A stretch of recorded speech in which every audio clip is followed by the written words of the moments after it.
Real talk, the metaphor messiah, man. I got this one. Let's go. You ever seen the morning star? Mr. Metaphor Messiah, back to show you who we are. I represent a legacy, up high here like the 70s. A different kind of mind, they say we only speak in melodies. What's going on, everyone? Welcome back to the channel. It's your boy Dead on Dave coming at you live from Germany. A little bit different time, a little bit earlier today because we're going to do something new, man. I got polka fever. I can't help it. I can't hide it. I can't deny it. And I'm about to lose control, and I think I like it. So I thought a good way to satiate my own completely selfish desires while servicing all of you, which is what we're all about here. I love to service everybody in my world. I thought we can go ahead and continue to play some Pokemans Fire Red, but that's secondary. That's in the background. That's just happening. It's just one of those things. Not a big deal. Don't even worry about it. Take it easy, breezy, lemon squeezy, because this show's about you guys. We're going to be taking your calls, your questions, your comments, your concerns, your hopes, your dreams, your quips, your quotes, and everything else that you might got. We're going to talk about a lot of different things that's on my mind if we don't get callers, but mainly this is about you guys. So go ahead and call in on Skype. David Vancura, DavidVancura, and of course, use that number, 702-751-2902. Also, jump up, slide up into my Discord, and we will talk about whatever's going on in that sexy mind of yours. A couple things I do want to get to before we start anywhere else. I showed up on Tommy C's stream for a little while earlier today and talked about the Zoe Burger situation. I do want to hit on that just a little bit. I don't want to go too long on it, but I do want to talk just a little bit. Oh, by the way, same rules as always. If you want to donate and name a Pokemon, please feel free to do so. We're naming Pokemon after YouTubers if you like. Whatever you want to do, feel free to jump on in and do that. But I do want to touch on this Zoe Burger situation just a little bit. Zoe didn't do shit wrong in this situation. I mean, okay, look, as far as her business practices, as far as her wanting to separate herself from a legitimate porn industry because she has other girls that are reliant on her name and her reputation at this point to not, have fucking on camera, she didn't do anything wrong by separating herself from Celestia Vega. I said it on Tommy's stream, and I'll say it again. I feel the biggest problem that Zoe is having is twofold. One, people who hate Zoe is going to continue to hate Zoe. It's never going to stop. They're always going to hate her. They're going to find reasons for it because they equate what she does as porn, as taking advantage of corruption of the youth, whatever you want to call it. There are people who look at it that way. They're idiots, but there are people who look at it that way. And then the other side are the people who looked at this video, and I can understand this a little bit, and saw attacks later in the video by Zoe on Celestia. I can see that. I can actually get on board with that thought process. Totally get it, because it was unnecessary showing the, hey, look at this. Look at the 12-year-olds who are wanting to be like Celestia. That felt like shade. It felt completely unnecessary. And I think it kind of undermined her entire argument. And I think that's where a lot of the problems are coming from. So I did want to talk about that. We'll talk a little bit more, but I do want to get some calls. Let's go to what I hate doing so much. Unknown phone number. You're live with Dead on Dave. What you got? Seriously? I'm about to get fucking DDoSed. I'm so stupid. I am about to get DDoS. Probably more than likely, stream's about to go down, kids. Stream's about to go down. Expect it. I'm about to get DDoS. Son of a bitch. Why did I take that? While we're waiting to get DDoS, because I'm fairly certain that it's coming, let's go ahead and take our first actual real live viewer question of the night. Dinky Turtle, you're live with Dead on Dave. What you got? What's up, Dave? It's Turtles here. What's up, buddy? Just wanted to call. I was a little bit on the delay side, so I had to pause it real quick. Sorry. So I was calling in just to hear about like the Celestia Vega and Zoe Burger attacks. I know that there's a lot of drama going on between the two of them, but yeah. I'm unfamiliar with, like, do you know what the reasoning behind her attacks are, or is it just kind of a competition gain kind of thing? It's kind of funny that you framed it that way. that even you, I mean, not knowing the situation, you framed it as attacks. I mean, you don't know about the situation from. Well, from what I heard, just a little bit of it, and in the chat, a tiny bit too. Yeah, it wasn't meant to be an attack. Basically, what happened is Celestia wants to do porn. She used it under the guise of porn at 1 million. I saw the pictures she was posting on Twitter too. Yeah, I mean, look, she's very sexual. There's nothing wrong with that. Yeah, she's a sexual being. It's her energy as a person. Absolutely, and that's neither here nor there. And Zoe is also, she's made a reputation off of as being a sexual being, but yet she's always stopped shy of porn. And now she's trying to get in more of a legitimate gamer type business. She's starting a gamer group, whatever, of all girls. Yeah, with Keemstar. No. This is completely. I thought that. No, this has nothing to do with thing? Keem. Yeah, this is a different thing altogether. This is what Zoe's I saw something on Twitter with Keemstar asking her to be like some kind of ego group or something. That's you know what I'm talking about? And that was a joke as far as I understand it. But the thing okay. Zoe started an actual girl gaming group and doesn't want porn to be associated with it, so she dropped Celestia from the label, which is completely fine and understandable, I think. But a lot of people are taking this as... From a business standpoint. Sure. And a lot of people are taking this as an attack because of the 5.5-minute video that she put out today explaining the situation. She also made reference and showed some tweets of Celestia's that kind of paint her in a more negative light. And it seemed very unnecessary to do so in the context of what she was trying to do. So it is coming off as more of an attack. And I think... It feels like one of those situations where, like, why couldn't you just quietly distance yourself? Or even make the video like she did. 4.5 minutes of it is perfect. I mean, she explains it from a ethical standpoint, from a financial standpoint, from a business. She explains it perfectly. And then there's this extra minute of kind of diatribe where she's going after Celestia, and it does seem unnecessary. And I think... and Zoe needs to know a little bit better because she knows she's such a polarizing figure anyway that anyone who wants to hate her already has a reason, and she just gave him more in this case. I agree with that statement right there, 100%. Yeah. I mean, what else could you say in that instance? You know, whenever people over-explain in videos, this tends to be the main occurrence, is that they get some kind of outlash just for the fact that there are even-minded people, like, you know, just level-headed is what I meant. I was trying to find the word level. Sure.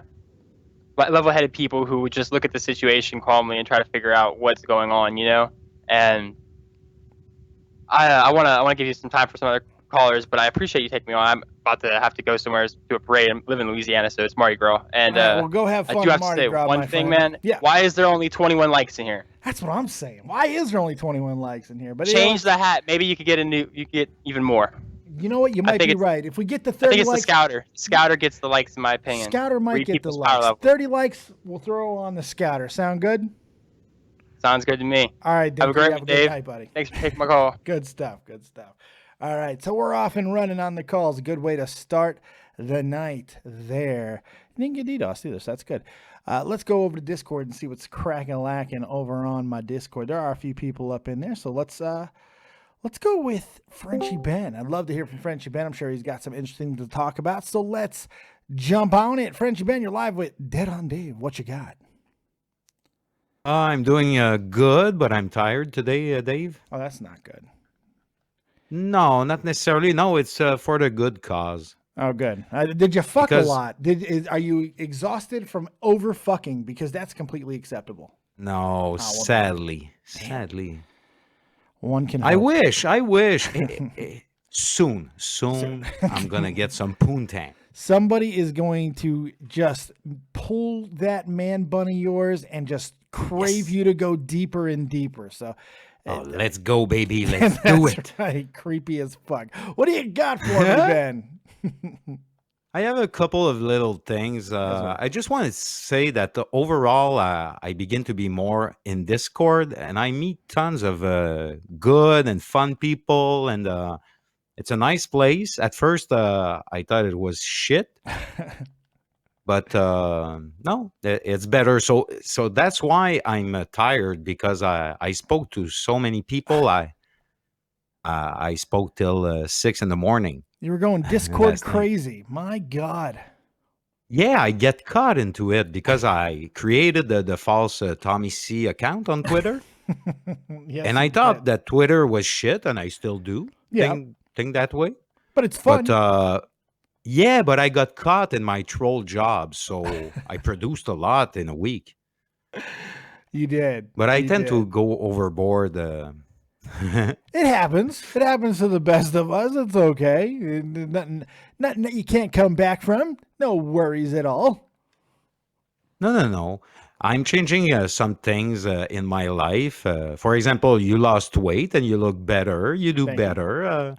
So I changed some things since last week, and it shows. And more good things are happening to me. So it's a little step process, and but it's good. Oh, I'm glad to hear that, man. That's always good to hear. Um, I don't know. I sent you the link on Saturday, I guess. Have you watched the fight between Lucien Boutet and I have not Alvarez? seen it yet. I read about it, but I haven't seen it yet. I do want to see it because I know your boy put up a nice little fight, Mr. Boutet. And you love this guy, and I do want to see this fight. So I'm definitely going to be watching it soon. I don't know if he announced his retirement, but I think that's going to happen. He's 36 and he got knocked out. So, spoiler, excuse me. I read about that. You're fine. Yeah, I think you knew. But the guy, no, it's just that he's a Romanian that came to Quebec. And instead of learning English at first, he learned French, and it's tougher, and he did it. So I gained lots of respect for that guy. And to me, he's a southpaw who's, when I watch him in the ring, to me, I can enjoy just watching him move. Yeah. Because he's so technically sound. You love the sweet science, man. Yeah, I do. That's the part I like from Mayweather. I don't like the guy. I don't like necessarily his matches, but like Hopkins, just watch somebody master a sport. But Boutet, he doesn't have the killer instinct, and it showed again. So, but the fight is really good from the third round till the fifth. It picked up, and he was doing good until he got caught on the chin, and that was over. Everybody gets caught, and the older you get, especially if you've been knocked out previously, I mean, it's just a matter of time. And you know what? It might be time to get out of there. You know, never know. He had a terrible knockout a couple of years ago against Carl Frock, who's a real tough guy in the category. Now he's retired, but he was a champ. He was on top. So since then, Boutet is not the same. No, it's when you get knocked out that ferociously, it changes you fundamentally. It's very hard. Very few people come back like they were after being knocked out like that. It just changes your brain chemistry. I mean, there's a lot of studies on this. It just changes you. Yep. So. Oh, I had a couple of concussions, and I'm sure if I do a sports like that, I can get caught and knocked out maybe easily. And you got to remember, with these type of combat sports, so much of it is reflex based. And if you're just losing milliseconds off of your reflex time, it's enough to end you. You know, especially when you meet the best of the class. Yeah. Consistently taking on the best. Yeah. Oh yeah. That's why some of the guys they can do good at first, and when they reach a certain level, they kind of have to change their instinct or their game and have a real game plan, because people can get hit and take it and also fight back. So you have to be prepared. That's one of the problems with Jean Pascal. Yeah. He's athletic, but he doesn't have a game plan. Hopefully that'll change for a guy like that, but we'll see. What else you got for me, man? Moving away from the world of boxing, got anything else? Yeah, I know. I wonder if tonight you'll do a Raw review. I don't think so. It all depends. I don't know how long this is going to go for. I got the new Wednesday show where I'm doing a review battle, and I got to be honest, I like that idea a lot more than staying up all night, because here's the reality, man. It's killing me to stay up all night 2, 3, 4 times a week. So I had to stop. I had to change things. Over the last week, I didn't do any of those type of streams, and I just feel better. I feel just better. I'm doing Okay. stuff throughout the day. I'm spending more time with my family. I'm getting out. I'm walking more again. I'm not sleeping all day. So, I mean, there's a lot of benefits to it. And on top of it, wrestling's down right now. And so when I'm staying up all night and I'm getting 200-300 hits on a live Raw review, it's just not worth it. And I mean, maybe some people are not going to like that answer, but man, it can really beat you down morally. You know, it's like, what am I doing wrong? Oh, yeah. Or maybe people just don't want to see this right now. And when I'm getting comparable numbers by doing it recorded or doing it live the next day, That's the main point. I think it's completely fine. But, you know, wrestling think picks so. up. Trust me, I'll be right back in it because it's going to compel me to want to stay up all night. Big problem is I have no compulsion to stay up all night to watch it. Okay, but in the case of Fastlane next Sunday, will you do a live review? Pay-per-views, nothing changes. Pay-per-views, I will Okay. cover each and every single pay-per-view. Nothing changes with that. We will not stop doing the pay-per-views. That will be 100% unchanged.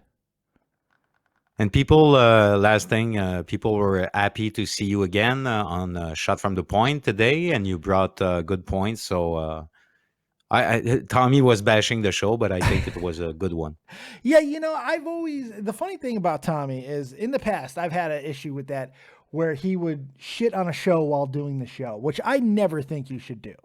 It's part of his shtick, though. Yeah, but not in the way, like there's different ways. There's being self-deprecating about something and then going to the lengths that he did today where he's really, if people were enjoying the show, it's getting harder to enjoy the show because you could tell he's no longer having fun. I think it takes people out of it. And I've never liked that. I don't see the point in that. Okay. You got to keep you got to keep that going. You got to keep your energy up a little bit. If you don't want to do the show, don't do the show. That's completely fine. I'm not here to judge anybody.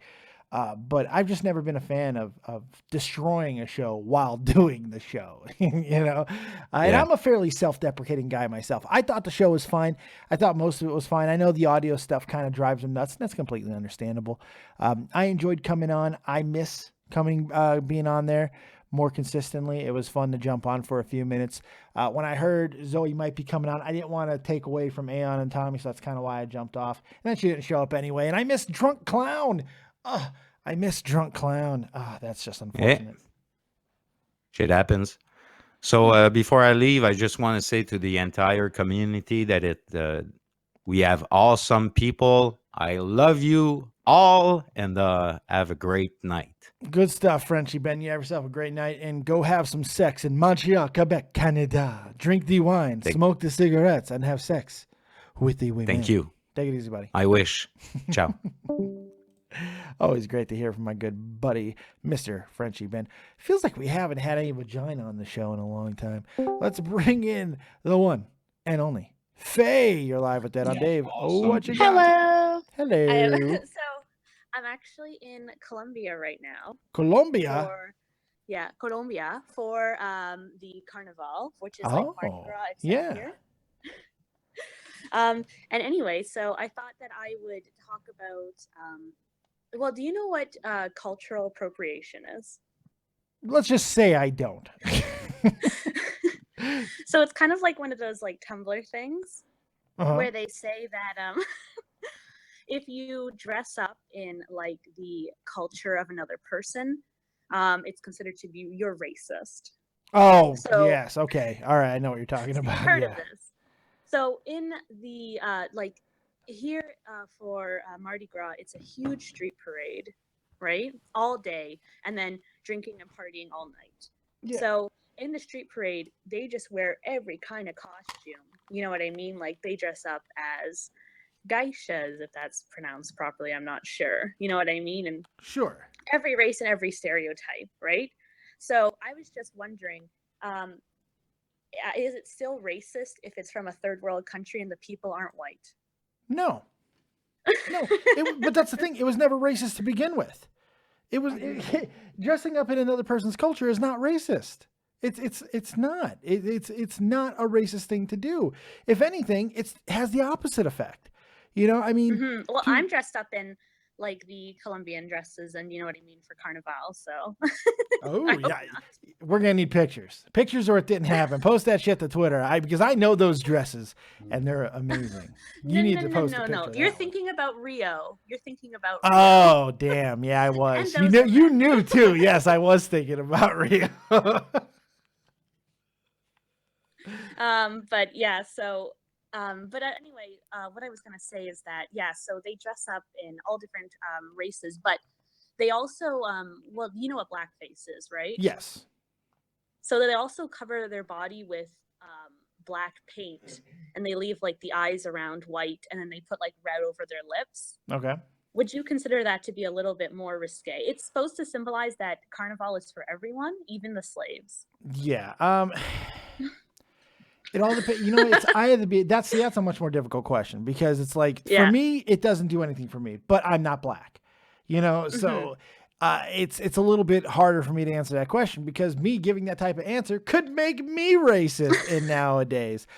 No, I don't think that it's overtly or just on its own a racist act. I don't think there's any hatred, malicious intent going into that type of planning or that type of costume. No, I don't think that has anything to do with it. But as we know, intent rarely matters anymore.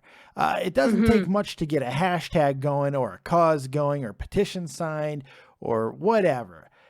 Carnival probably has a little bit more leeway because of its stance in history. You know, it's a very long running tradition. In fact, we're celebrating a version of it right now here in Germany called Fasching.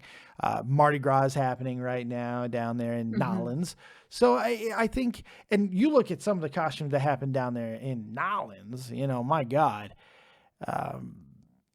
No, I don't think that there's a lot of, but it doesn't matter what I think, because I don't look for that type of stuff. I don't give a shit if somebody wants to dress in blackface. I do care if somebody wants to dress in blackface and go on television and do a skit on TV on Saturday Night Live. I think that's a little bit different.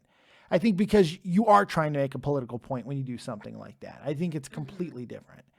So it's context. Once again, it always comes down to context. Exactly. And I did want to ask you about the Zoe and Celestia. So Yeah. I actually know some people that are in Celestia's private Discord. Okay. And I you know what? Why am I not surprised by that, stalker lady? and for the most part, people think like, or Zoe was sort of implying in her video that it's like a super like hypersexual, like kind of like porn place to be because it's invite only. But they just usually talk about like animal rights. Okay. And like, you know, stuff like that. And it's not like sexual in nature at all, even though there are some younger people and they have to confirm that you're over 18 in order to get into the not safe for work chat. Yeah. I'm going to defend Zoe a little bit on that. Okay. Because and only in this type of regard. Celestia on Twitter and in every other social media format that she has is unbelievably oversexual.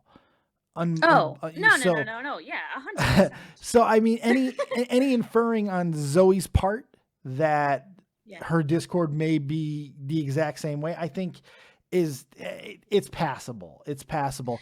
Well, I have more of a problem with her exposing the other things. I have more of an issue with her showing examples of inappropriate behavior this was not supposed to be an exposed video, and she did exposed video tactics. I didn't like that. Do you think that girl on Twitter that she showed in the video was actually a 12-year-old? Doesn't matter. Doesn't matter. That's the thing. It didn't matter when Zoe made that stupid joke about, you know, everybody is 18 when my nudes drop. Didn't matter then. And it's not going to matter now. Perspective. Here's the thing. The only thing that's going to save Celestia, and I do believe this, is because so many people fucking hate Zoe. You know, Zoe, I swear to God, Zoe could shoot the reincarnated body of Adolf Hitler and people would find problems with it. I mean, I've never seen somebody who gets so much. Look, some of the hate that Zoe has coming to her is completely understandable. I get it. She's polarizing. She does things that is not for everybody. I get that. And I can see why people would be like, well, fuck this bitch. She's a goddamn, she's a whore, she's a slut, whatever, which is ridiculous. I can get it though. Yeah. I can see why people can go to that level, but I've never, ever, ever seen anything quite on this level where no matter what she does, even when she is in the 100% right, she catches so much shit. This video that she did today was not all that bad. I'm fairly certain that the dislikes have already surpassed the likes because they were damn close earlier. And my cat is, oh no, not my cat. The cat who adopted us is laid out on my wife's lap right now. It's adorable. I love that cat. But yeah, that's my thoughts. But yeah. Yeah, but the thing about, well, in her video, I thought she came off as extremely intelligent, articulate, well-spoken, professional. You know what I mean? So to a point, yeah, I agree with that. Part again, where she kind of got a little bit catty. So I kind of wondered, do you think that she's upset that Celestia is choosing to do porn? Do you think there's like hard feelings? Yes, yes, and it's understandable because people are saying that Zoe is threatened by Celestia's hotness, which is completely subjective, by the way, because Tommy C's a walking penis, and he doesn't find Celestia all that hot. I think Celestia. They're both beautiful. I agree, but I don't think Zoe's threatened by Celestia's beauty because Zoe has proven time and time again that she is about business. She's about money, and in that regard, Celestia is not a threat. She's an asset. So no, I do. Yes, I believe that with her wanting to do porn and kind of forcing Zoe's hand to distance herself, yeah, I do believe there's going to be some hurt feelings there. And I think it's understandable too, because it's costing Zoe money. It's costing her money to take a big name in the community out of her girl gamer group. And by the way, Celestia is not a bad gamer either. It does kind of hurt her. So yeah, I can see why there would be a little bit of hurt feelings. Sure.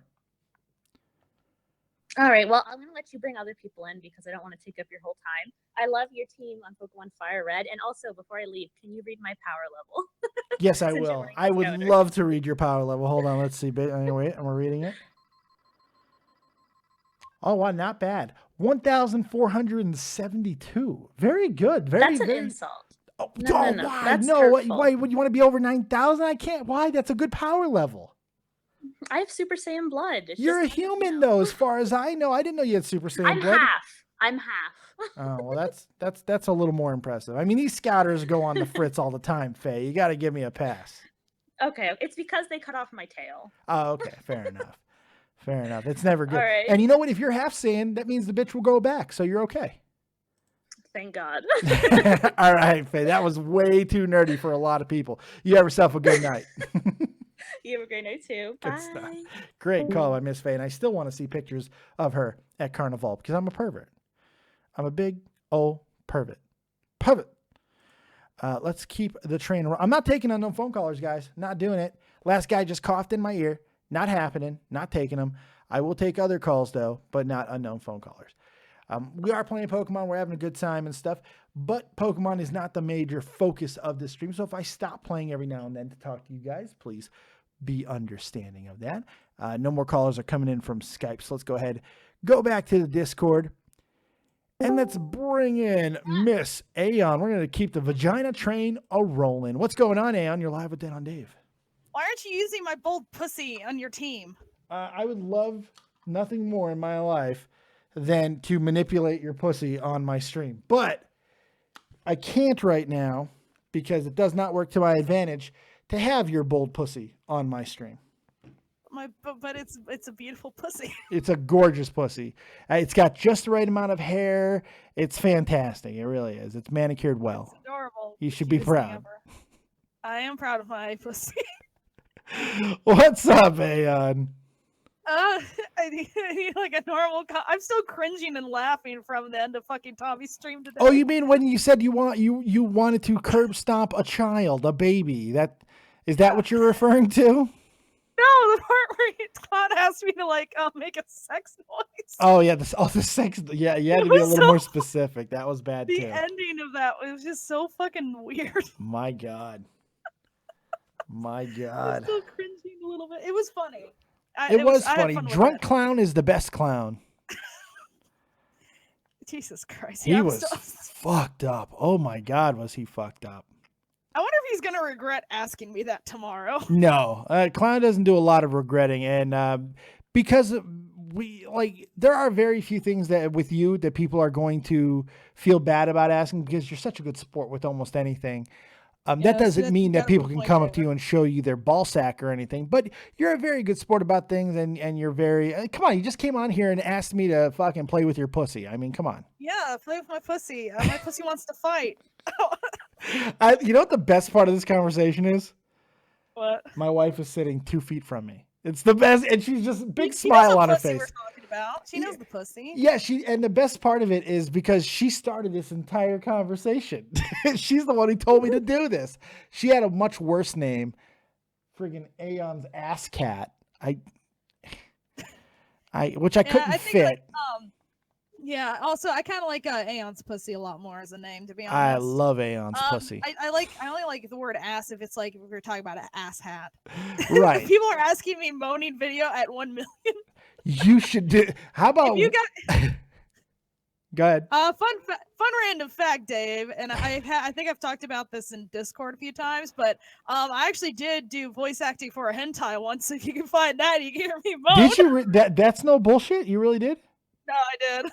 I didn't know this. What's the name of had it? Pink hair, and I think there were vines involved. Well, if it's you got hentai, there it was right? absolutely either vines or tentacles involved. I don't remember what it was. I just remember she had pink hair, and it was like really shittily animated. You got the name? Yeah, I got paid $50 to make noises for like. You got 5 or paid 10 minutes. $50? You got the name? Do you know the name? No. Oh my God, Aeon, come My on. friend had a copy of it on DVD, but I didn't Lord. keep it. This Yeah. needs to be found. We need a great. This is amazing. It's gonna be very hard to find because I'm not even fucking credited. Oh Because I asked not to be.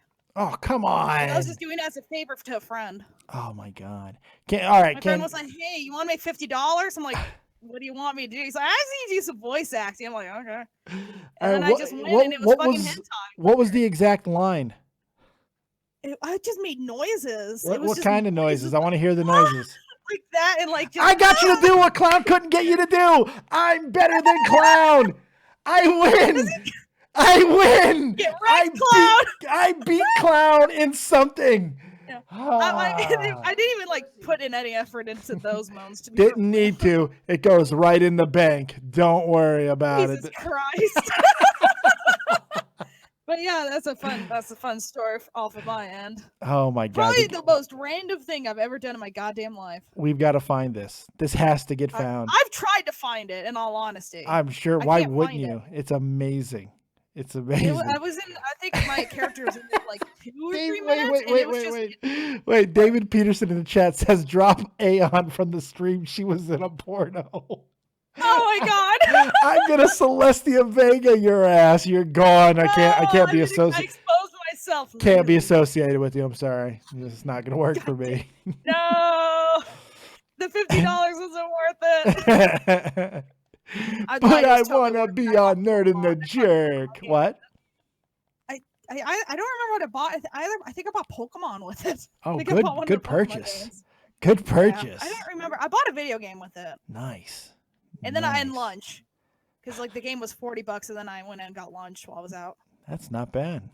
That's a good especially investment. since I was only in there for like 5 or 10 minutes, I think, just making noises. 5 or 10 minutes of moaning? Holy shit, that's fantastic. It was a short scene, and it was basically just make noises. That's fantastic, man. This is like the best thing I've ever heard. It's the best thing I've ever heard. Like, I thought finding out that Tommy LARPed in the past was great, but I've also LARPed too. Oh, I know you LARPed. That's not a big fucking stretch. but Mr. fucking 7-inch, 10-inch fucking penis, all man, no go, everyone's a pussy, fucking Tommy C. Just the idea of him LARPing is the greatest thing ever. And you know what? He liked it. What was he LARPing though? That's what I'm wondering. What was he LARPing? Why? Yeah, like, or what kind I think of, it was like, something zombie related, I believe. Hold on one second. That's Itchweed lame. says, "Why does Dave care so much about Zoe Burger? Is he like 15-year-old girl or something? She's white trash with a pair of tits, too lazy to get a job." See, that's exactly why I give a shit about Zoe Burger. That type, and you spelled her name wrong too, you fucking illiterate bitch.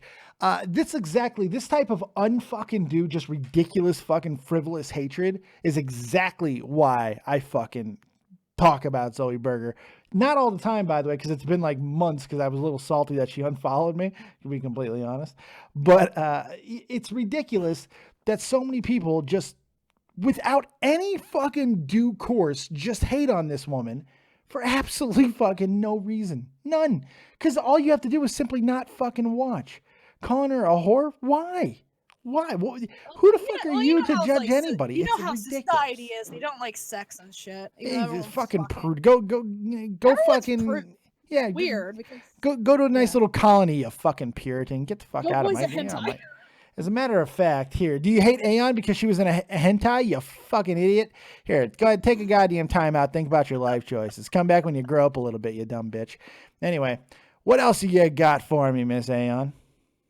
Jesus Christ. I really kind of hope somebody finds that goddamn thing. Oh, I gave up trying to find it years ago. I'm going to scour it. When was it? Can you at least give us the year?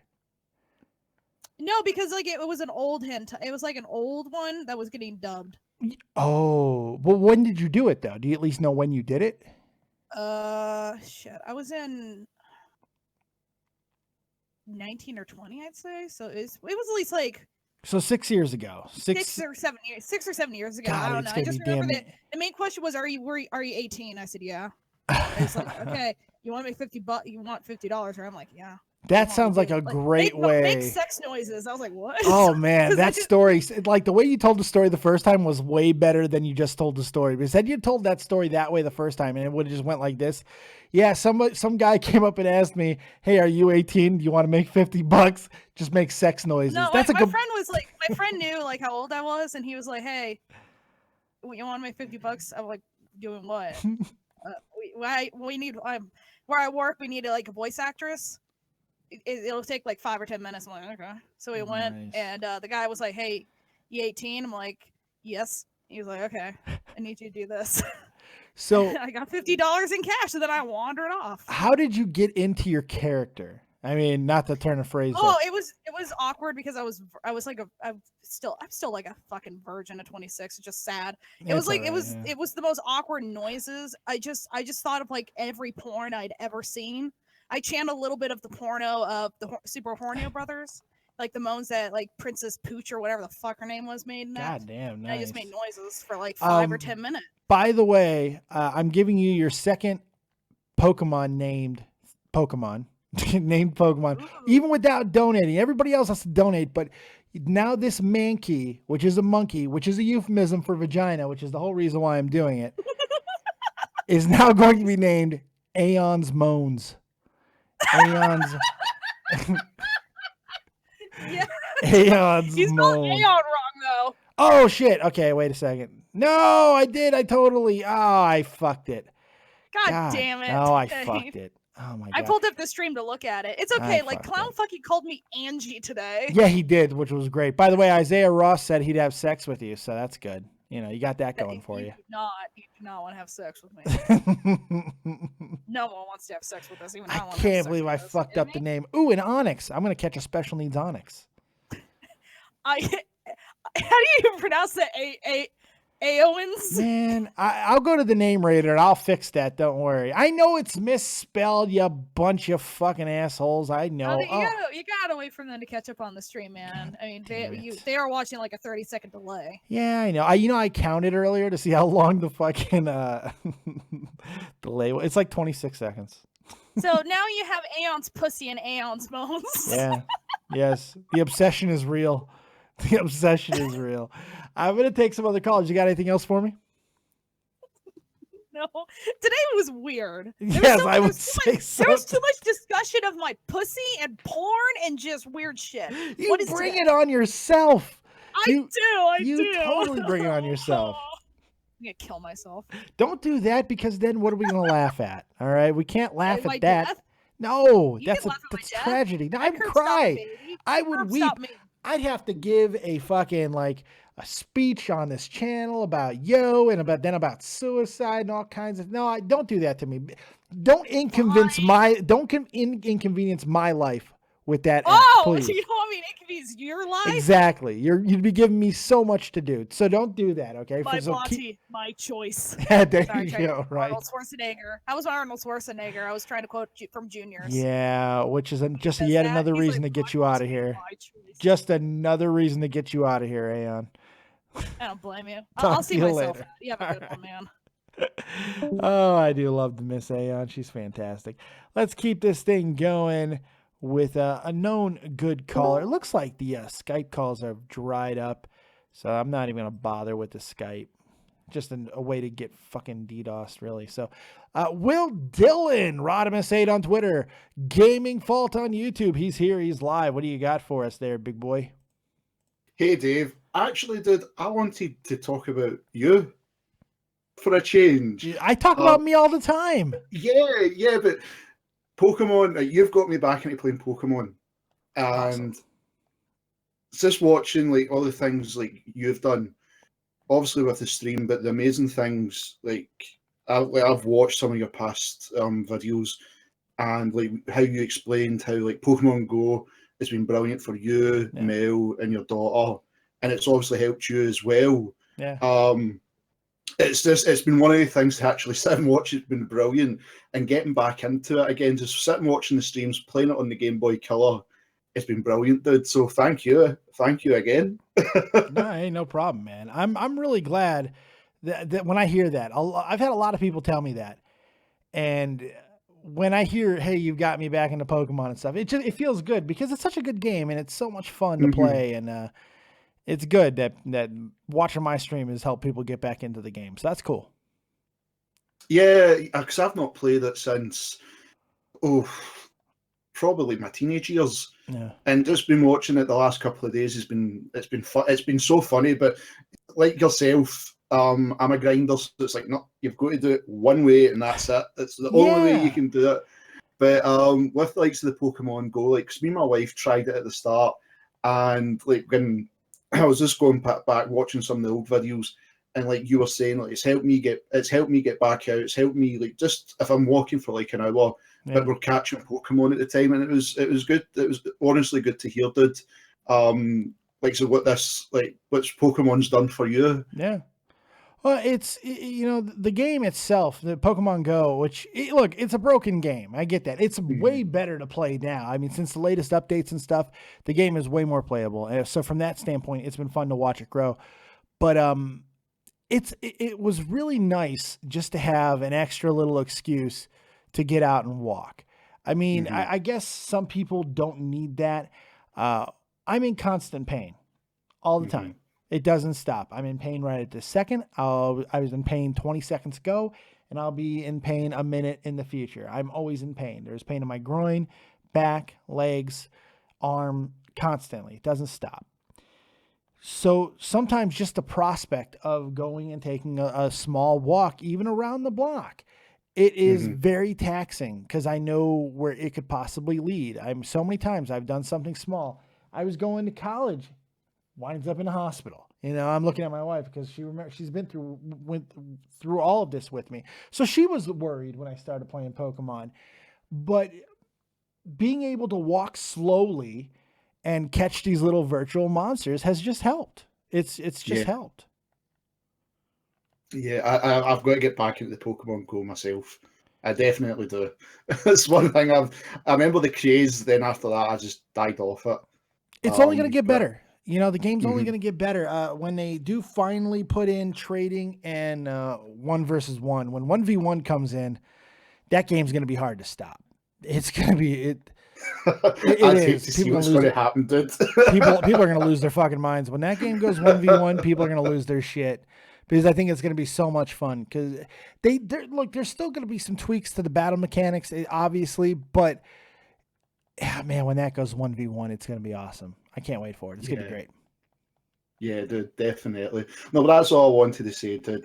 Just because obviously Pokemon things tonight and seeing how, like I said, the Pokemon's meant something to you for the last while, and it's coming back out again. It's been good to watch. Well, I appreciate that, brother. I really do. It means a lot to hear things like that. It helps keep me going. It gives me more reason. I'm like, yeah, you know what? Fuck it. I'm not going to let Will down. I'm not. Can't let me down, Dave. We need to see the Charizard. I'm telling you, man. One day, you and I are gonna go get a pint sometime, dude. It's gonna happen, and it's gonna be definitely. Awesome. I was asking Flo. I was like, Flo, the Super Rising Storm. I was like, how close is like these parts in Germany? And he's like, oh, it's like 4 or 5 hours drive. And I was like, all right, I'm thinking it's like, like a half an hour drive. I keep forgetting how big Germany is. Well, see, Germany is actually relatively small. You know, from basically one side to the other, it's the size of Texas essentially. It's not that bad. It's really not, and you're not that far. You know, I got a lot of friends in the UK now, and eventually I will get my big ass over there. So we're gonna have some fun. Oh no, definitely did. When that happens, I can't wait to catch up, Matt. We'll get a good old drinking session. Fucking A right, brother. I'm going to take some other callers. You have yourself a good night, pal. No worries, Dave. Thank you, dude. Take it easy. Bye-bye. Bye-bye. Bye-bye. Let's bring in... Who do we want to bring in? Let's bring in... Jabs Killing Them. Jabs Killing Them. You're live with Dead on Dave. What you got? Oh, what's up, dude? What's up, brother? Not much, man. Just got back. I went home for the weekend. Nice. Got back.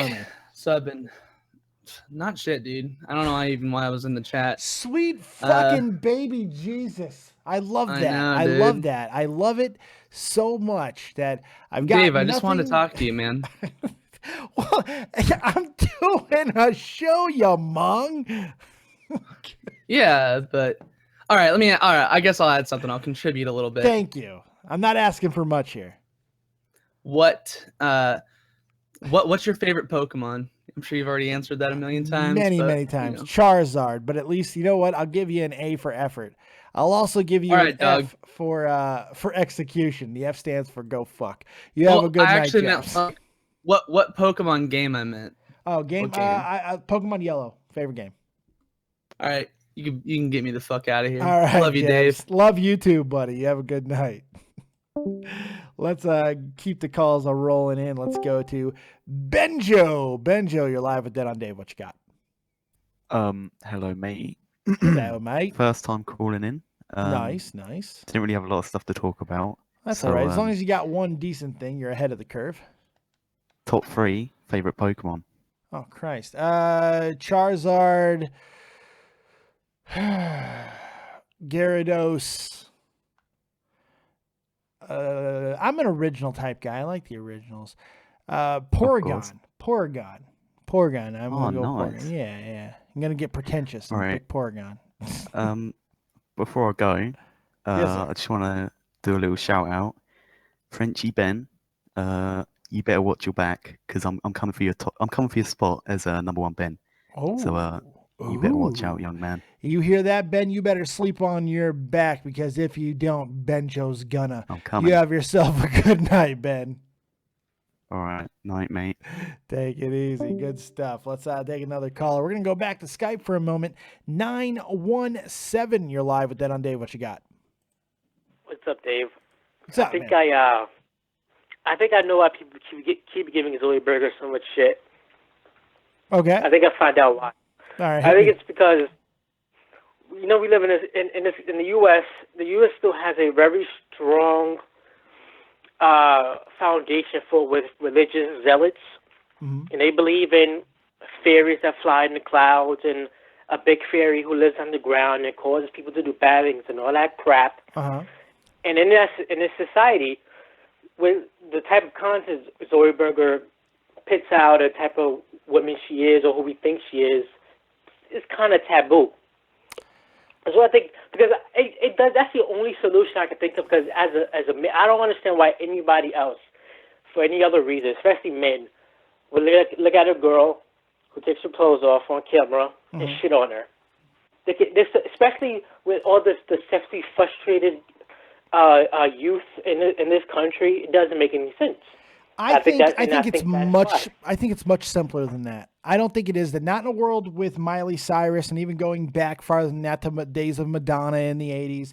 Sexual exploitation is something very accepted. People have made a lot of money, especially in the music industry, using sex to sell things. It's a very common thing now. Sex sells. Kate Upton, these type, they sell. They sell. They don't have to have any talent to speak of either. They just have to fucking have big old jobbly boobies, and it's completely fine. So I don't think that that's necessarily it. I think it comes down to one simple word: jealousy.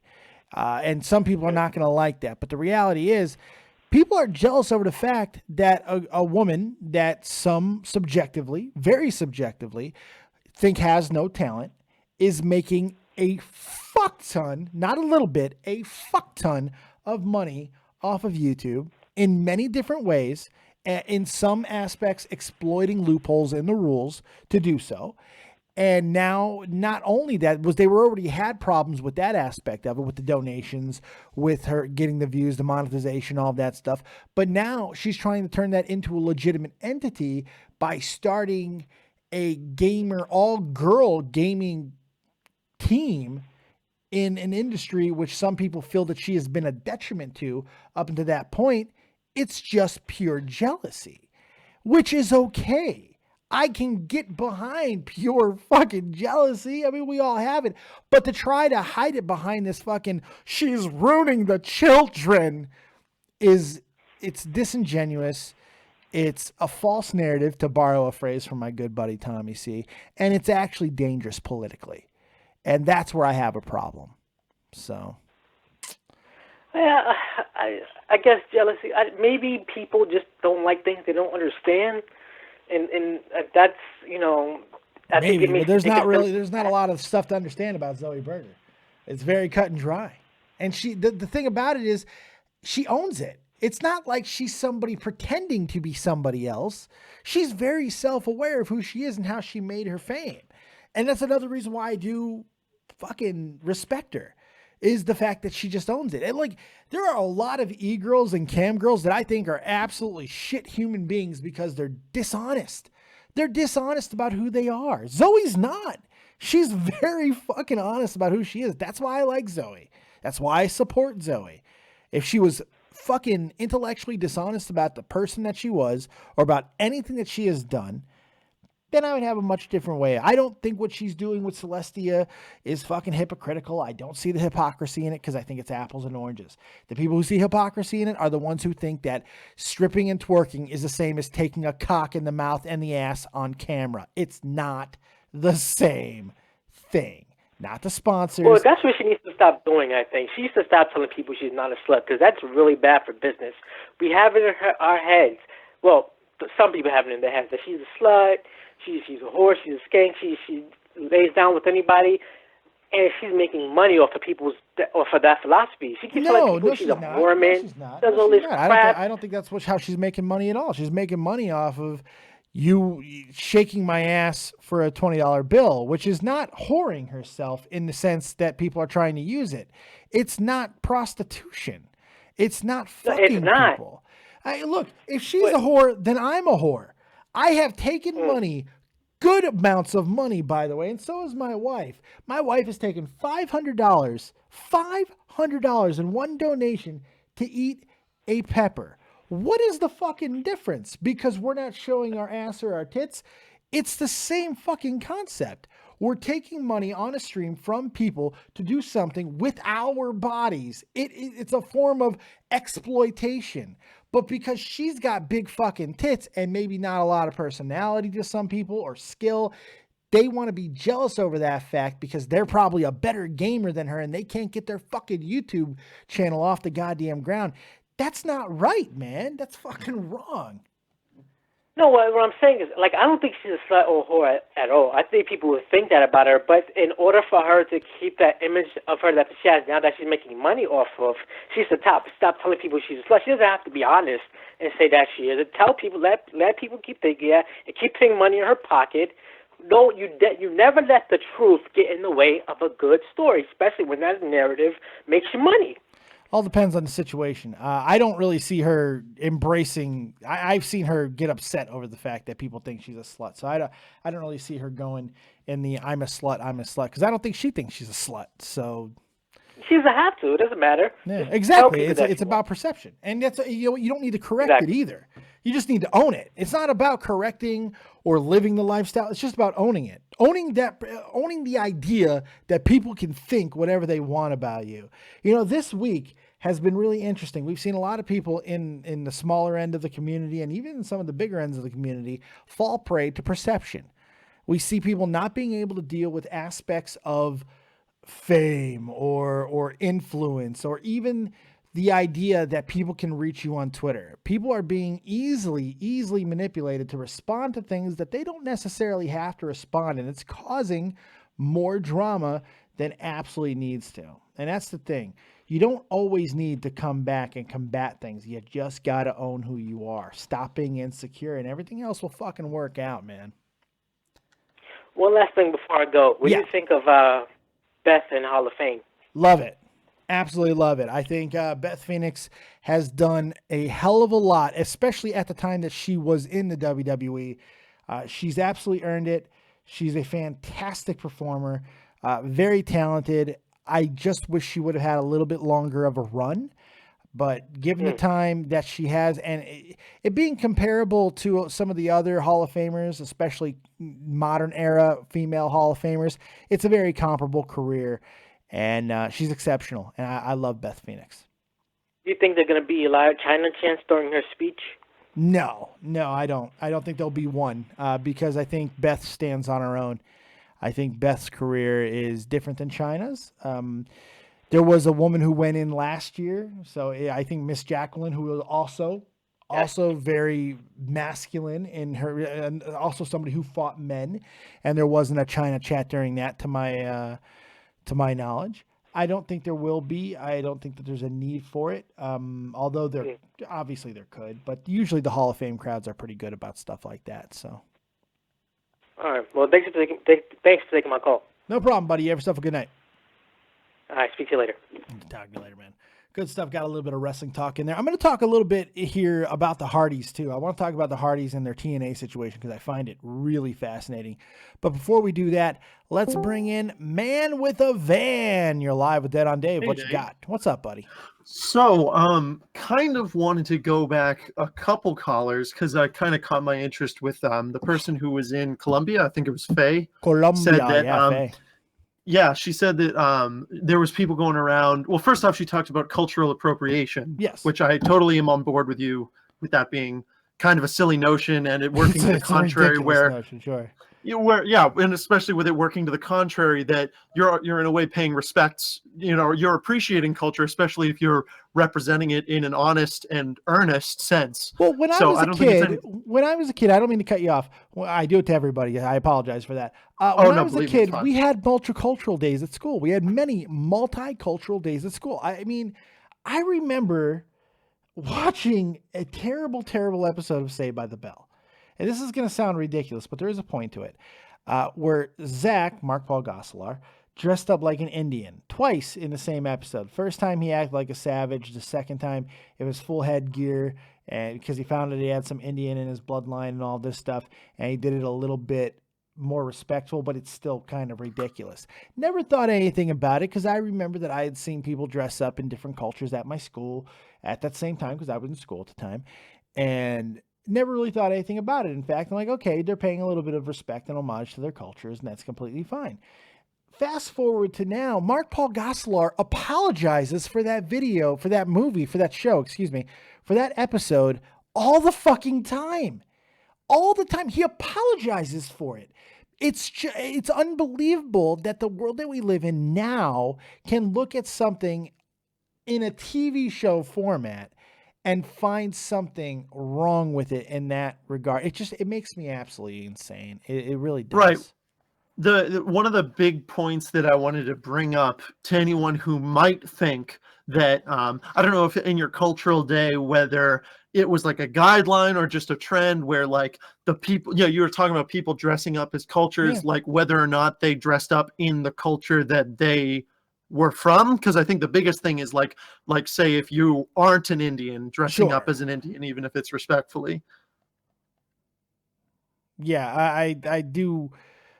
I remember it wasn't just people dressing up as their own cultures. And I don't think that it's a big deal, even if they don't. But again, I am not here to advocate any of that to anybody. I'm not here to sit here and say that you should think that it's right or wrong, because the reality is, if you're black, if you're Mexican, if you're whatever, let's say you're Mexican, and some white dude is portraying your culture by wearing a fucking flannel shirt, unbuttoned except for the top button, and he's got a fucking headband on and all this stuff. Chulos.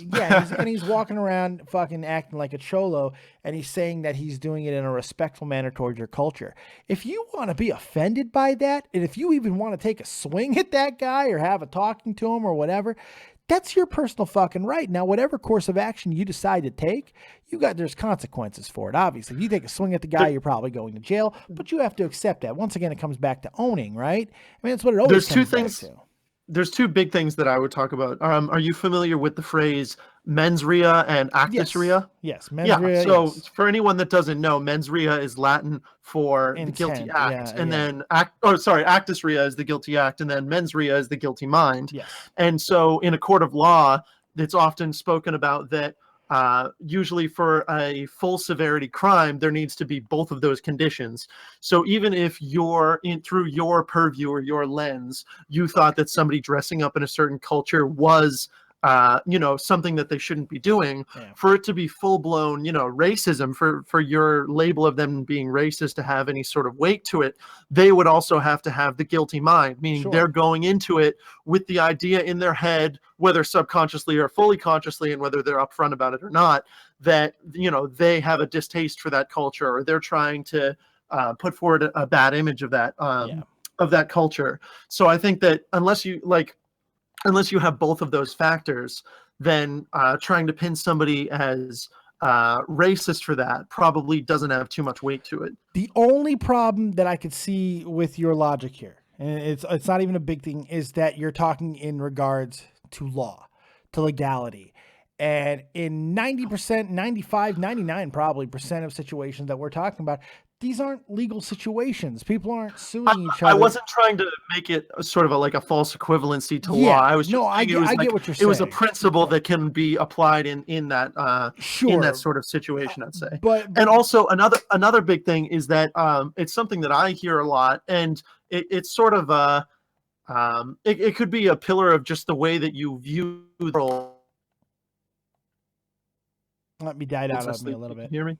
No, you died out for a second. You're good. Go ahead. Okay. Well, what I was saying is that something I hear echoed a lot, and it kind of rings home with me. I don't know what your thought about it is that people will say offense is taken, not given. Mm-hmm. So you can do something that is offensive, but a lot of times it takes, if somebody's legitimately being a racist, then it's up to the people that are viewing it. Like you were saying, it's perfectly within, somebody's prerogative if they want to be offended by it.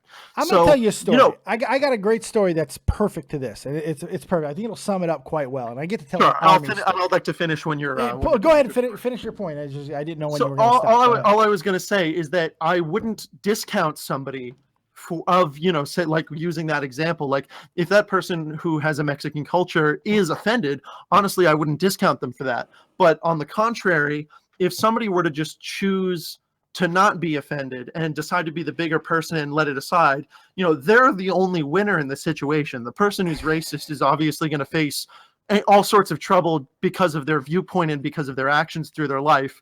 And by choosing to just not let it bother you and move on with your life, it's not that you don't have a right to be offended, but it's that you're being the bigger person, and honestly, you're coming out in a win-win situation if you decide to take that route. See, the problem with that is, and again, I'm sure this is not your intent, but in a way, you're telling people how to think. You're telling people how to take things, and I get that you're establishing a choice to be made, and I get that. However, it's individualism. How a person is brought up, how if they were stomped out for something when they were a kid, it could easily affect how they're going to take something as an adult. There's all kinds of different things. And I actually have a story that kind of fits well into this. So I was in the Army for 9 years, which I've talked about at great length. What I don't talk about is a lot of the interracial and intercultural things that you have to deal with when you're in the Army, because it's a giant melting pot. It really is.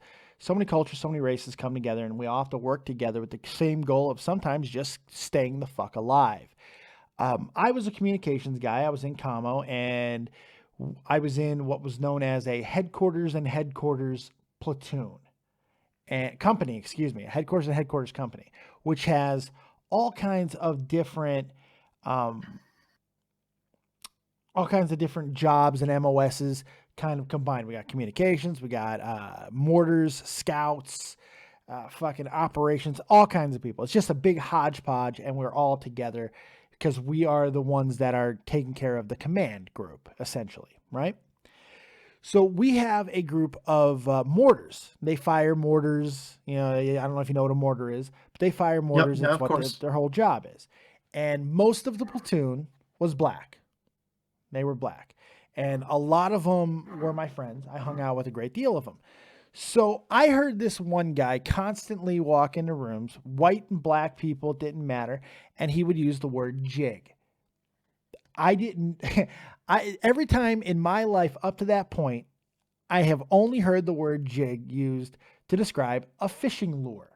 I've only ever in my life, up to 19 years old, knew the word jig to be fishing related. Never knew it had any other context. So, but he would always use it and always get a laugh. And it was always funny. White, black, Mexican, didn't matter who were around. They were always laughing at it. So one day I decided to walk into the mortars and I said, "What's up, my jigs?" And not knowing that this is a racial epithet, not knowing that it is basically, I just walked in there and called them all the N-word. Had no idea. There were 10 people in the room. 9 of them laughed at it completely. They saw that they asked me, they were like, "What are you doing?" I'm like, I don't know. You know? Also jig is dancing too. So I always thought about that as well. So I'm sitting there, I'm like, "What do you mean? You just called us a nigga." I'm like, "No, I didn't. Like, "Yeah, you fucking did." And I explained the situation. I explained exactly how I thought it was. And 9 of them had absolutely no problem. There was one guy who I was closest with. He decided to walk up and punch me in the face. Completely laid me out. Even after I gave the explanation, even after I gave the context, completely laid me out. When I woke up, because this dude was an absolute monster. When I woke up, he helped me to my feet and we had a conversation for about an hour and a half. He was I don't know if you know what these are, but he was a Mason. And you have different types of Masons.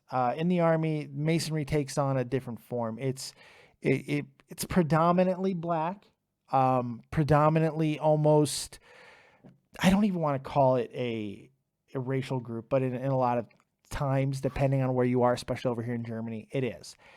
And he had a very big aversion to this word, and he had a knee-jerk reaction even after I explained the entire situation. And then we talked about his past and everything. And after that, the entire situation was dropped. And one day, we actually were in a firefight together, and we had each other's back completely. I never once thought about him laying me out again after we had the conversation, because I think that the point of the entire story is this: reactions and consequences are going to happen in almost any situation when you have racial undertones. How you react to it, how you own it, and how you respond afterwards really dictates who you are and who the other person is in the situation. Now, I had a loaded weapon. Keep in mind, I had a loaded weapon on me because we were downrange. We were in Iraq at the time. I had a loaded weapon. What if I came to, if I'm anybody else who grew up a little bit differently, I capped that guy. You know what I mean? I mean, it kind of speaks to somewhat of what you were saying. It's all about choices at the end of the day. It's a very interesting topic, and it's so visceral, man. I do take a couple issues with the things that you were saying, if you don't mind. Go ahead. First off, one of the things that you said before your story was that you thought the point that I was trying to make was that whether I realize it or not, I'm going about trying to dictate. You absolutely thought did. policing. You absolutely did. You were telling people how to feel and to take a different choice. That's what you did. Okay, I think I may have misspoke, or you may have misunderstood. Then the point that I was going at is that you have the choice about how you're going to react. Oh, of course, that's obvious. Just though. it. That's obvious. Well, right? No. Well, yeah, I'm not the one giving them the choice, though. I'm not trying to patronize anyone. But you're by telling saying them that you to have a make choice. that choice, though. You said it several times. If you make that choice, you should make that. You said that. So, I mean, I'm not even hurting you for it. I'm not even beating you up for it.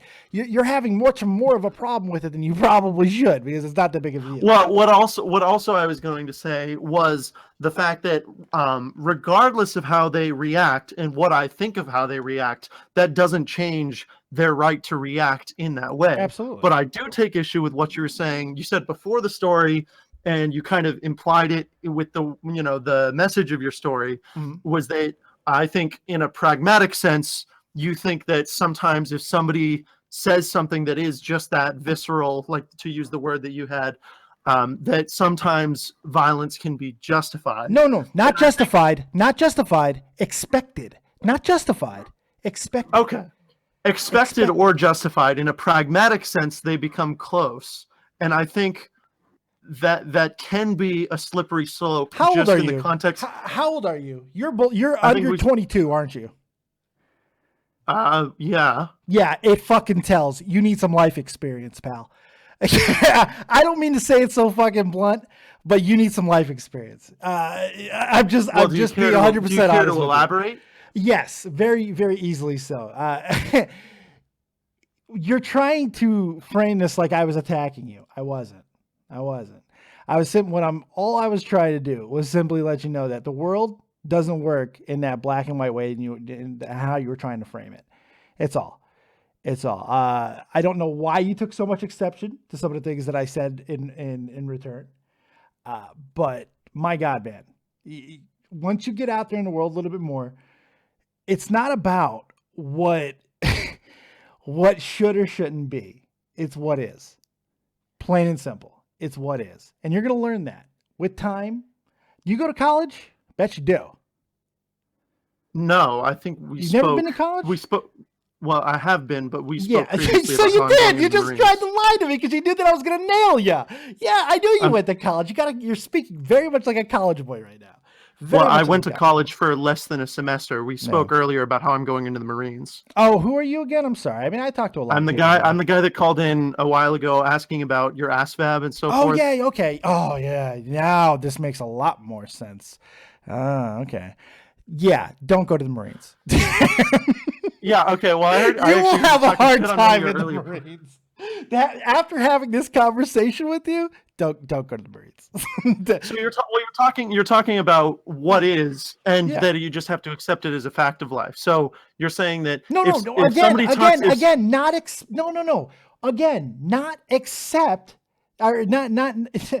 expect, not accept. It's not. See, here's the thing. What you don't. I think you cut off a second there for me. Sorry about that. It's not about acceptance. It's really no, not accept. Expect. You use the word. You have to expect. Yes, you have to expect the words, because you don't know how people are going to react to things, right? You have no idea, especially when you get into a domain of fucking race or politics or religion. You have no idea how people are going to take it. Obviously, the people who are idiotic enough, obviously, you like in your situation, that wasn't idiocy. That was just kind of like ignorance. Again, you didn't really have anything. I wouldn't even call it ignorance. I wouldn't even call it ignorance. I wouldn't even call it ignorance. You just didn't know. Well, no. You meant mine for me. Yeah, sure. Yeah, mine was ignorance. I thought you meant the guy punching me. I thought you meant the guy. I thought you meant the guy punching me. For the most part, the people that are going to go out there and say things that are race baity or otherwise, unless they have some sort of alternate agenda, somebody who's just on the face of it saying something racist. I'm not trying to make a defense of them saying like, oh, violence is never justified, anything like that. Obviously, like if we're speaking pragmatically in the real life, you say something stupid like that with serious intent to hurt people's feelings, then you're going to get hit. So obviously, but again, who's making the judgment of the intent? It's the individual. Once again, it's about the individual. Who, like you keep going back to that. Who's making the judgment? The focus here isn't the intent. I'm just saying the people that are stupid enough to go out and do that. Do you think they're really going to have the forethought? Do you think they're really going to have the forethought to expect violence? Brother, do not go to the Marines. I'm begging you. You will get the ever-loving shit kicked out of you in basic training. I'm telling you. You are going to get. Do you think I'm the one that's trying to say these things? No, but the way that you explain, I just don't understand the point that you're making. You come off very condescending, multiple times throughout this conversation. You've come off very condescending, and if I was Tommy C, I would have already blown you up like 17 times, but I haven't. If you go to the Marines and you talk to people, try to make some of these points the way you are, they are gonna stomp you the fuck out.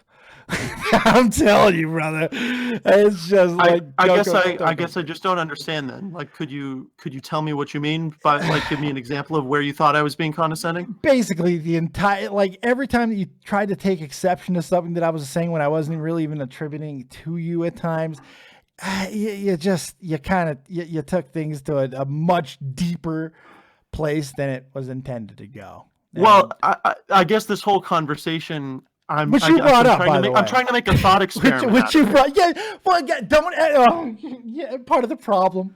Thought experiment. Just have a conversation. Just have a conversation. It's not like I can talk about these issues in the first person. I guess. I guess. I mean, I'm just trying to like learn like what I did wrong and trying to bring up my point. Oh, you didn't do anything wrong. Trying to put it in. You came off very preachy. You came off very preachy at times. Very preachy. Well, at any point, I'd like you to. Obviously, like the point of a discussion would be to have somebody try and offer their rebuttals so that you can have a discussion about it. So, but if I was fighting against you, it would have been a completely different thing. But I wasn't. I wasn't fighting against you. You made me an enemy where I wasn't an enemy. I guess that sort of comes down to when you keep interrupting, when you continuously interrupt and say I take exception to this, you made me an enemy. And I've been very, very nice in this conversation. I mean, like, I could have told you to go fuck about 70 times. I didn't. I'm trying to be nice. I really am. I'm definitely not trying to insult you either. I get that. I get that. Like I said, you need life experience. That's all it comes down to. That's all it is. You just need life experience, brother. And that's not even a slight. Don't take it as a slight because you just need life experience. It's all good. Hold on, we got a donation. Don donated $1. This caller makes my ass hurt. I'm a fat guy playing Pokemon. I don't know what you were trying to get out of me, but I'm a fat guy playing Pokemon, brother.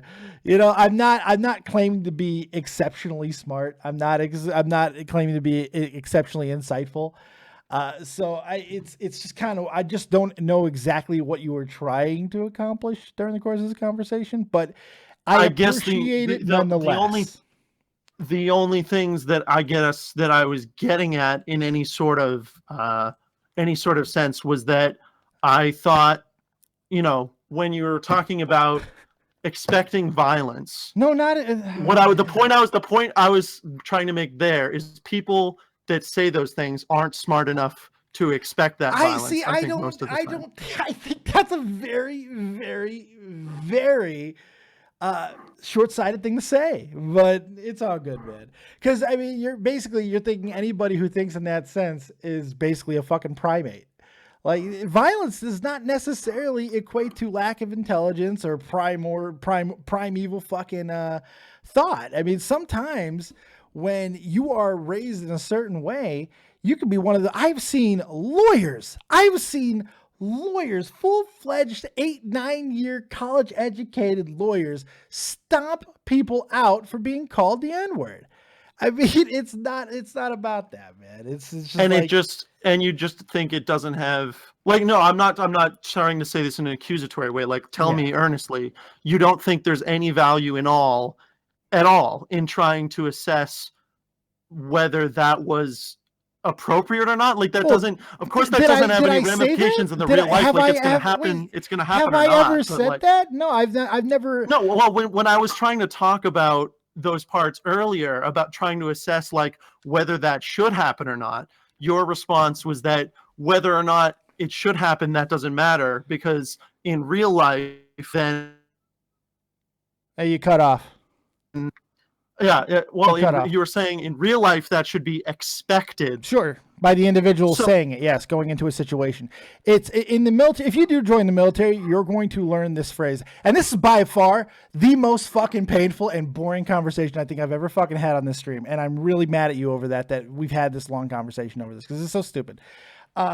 Because nobody's enjoying this. This is a fucking entertainment show. But I am having some type of fun. But what you're going to learn in the Army, and I completely fucking lost my goddamn train of thought. If you do join the military, which I'm now dissuading you from doing, but if you do join the military, oh God, where was I saying? Damn it! You're going to learn something about, I lost my fucking train of thought. God damn it. There was something I was going to do. Anyway, you got anything else? Hey, you want to talk about farts or dicks or fucking pussies or something? Something that I can probably. What do you think about Obama Snow? I don't know. I don't like you anymore. You have a good night. I like you just fine, man, with the van. I do. I'm sure you're going to go tell. Yeah, what? I just lost a fan. Good God. All right, one of the most aggravating conversations I've ever had in my fucking life. Guncannon, save me. How you doing, buddy? You sound like you need a hug, good sir. Well, it's like I gave this kid like 1,000,000 outs, right? I gave this kid like a fucking. I'm not even saying that I was right or anything like that, but I gave this kid like 1,000,000 outs, and he simply wasn't taking them. He simply wouldn't take the out, and I'm just like, okay, fuck. Now we got to continue on a conversation that is just fucking painful to have on a stream. It's like, why is he not understanding that this is a painful? My wife is looking at me like, have I lost my mind for having that conversation? I mean, Jesus, I'm all about intellectual honesty and having, but Jesus Christ, dude, fucking, how long was that? 20 fucking minutes? It was something like that. I came into it like mid-conversation. I'm sitting here going, what is he? Oh, wait. Oh, God. No, I'll finish up work first before I do. Jesus Christ. Oh, man. I think the big conversation. Look, he's a good kid. He's a good kid, but he's a kid. And I'm not trying to be dismissive over that fact that he's a kid. But my God, it's like I tell a very, very human story, very relatable story about my time in the Army, about how 9 of the people fucking 9 of the people take a situation one way, but the one person who didn't, that's what he fucking honed in on and tried to make a point out of it. I didn't understand it. It just felt like he was trying to make an enemy out of me where there didn't really need to be. It was very weird. My God. And what I got from what I did hear and what wasn't being drowned out by that small voice in my head screaming la la la la la la la la was that you're right. There's no such thing as he has no real world experience. Yeah, I didn't really I didn't know where he was going with as far as point most of the time either, because he kind of went back and forth a few times. But like I said, good kid. I'm not trying to throw him under the bus. I'm not trying to throw him under the bus. He's a good kid. He was going into the circle. Just bottom line, he was going in the circle. It was circular. It was a circular conversation. No beginning, no ending. Fucking circle. I could have made a bunch of shit with that. Like I could have made more of your logo with that shit. Yeah. It was crazy. What do you got for me, Guncannon? Well, the graphic looks fantastic. I'm glad I could do that. You did a great job, man. You fucking killed it, brother. I appreciate that. No, I was catching a little bit of Tommy's show today, and then I heard a little bit about what you were talking about with the whole Zoe Burger thing. Yeah. And, I don't know why we put this is something that really doesn't need a lot of, a lot of press on it. I guess the best way to put it. I don't know.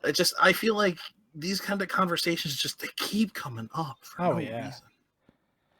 I think with Zoe's situation, it kind of does, because it's a context war again. Once again, it goes to like a context situation. So I guess in some respects, it does kind of need to come up, especially when there's this misrepresentation happening. But it's pointless because people are going to hate her no matter what. It doesn't matter if she makes the most clever or fucking perfect point in the world. People are going to hate her no matter what. So that's the thing. It's very, what's the point? God, I am so fucking drained right now from that goddamn conversation. I'm so mad at myself. But he was so into it, and he seemed like so, like he really wanted to, like, I don't know if he wanted to make me look stupid. I don't know what the point was, right? So it's just like, so I just let him keep going in hopes that there was going to be some kind of a closing point and there wasn't. It's like some people just want to filibuster, and that's what it felt like he wanted to do. Yeah, absolutely. That's what I got out of it from what he was saying, and it was a constant circle. I sat there going, "You made that point. You made that point. Or you really need to stop making that point. No, you made that point. Stop making that point. All right. Oh." I almost said in this chat, Dave, please let me out with this guy. He really needs to do it. He really needs to tell you some real life. Yeah, it's all right though, man. Kids are kids, and I knew he wasn't gonna fucking like that when I said you need life experience. I knew he was gonna like that because kids don't like that. Kids don't like to be told that because they feel they're being talked down to by an adult, and they are. Because look, when I was 16 years old, I met my stepdad. And the first thing I remember, I used to argue with him on everything. I never had a real father figure in my life. My real dad was gone for most of my existence. And this man comes in my life. He's trying to, obviously, he's moving very fast with my mother. He's trying to tell me what to do and everything. And I was being a 16-year-old kid. You know, I was challenging him a little bit, even though he was nothing but my friend and all of that stuff. And one day he just sat and he said, "You're 16, Dave." He was like, "I've been 16. And I'm now currently 34. I've been 16, 34, and all the numbers in between. Can you give me a little bit of the benefit of the doubt?" And just the honesty of that, it took me aback. And from that day forward, I just looked at things a little bit differently. And you got to take yourself out of your own fucking situation sometimes. You just got to talk. You got to think and talk about something from a different perspective. It's not always about you.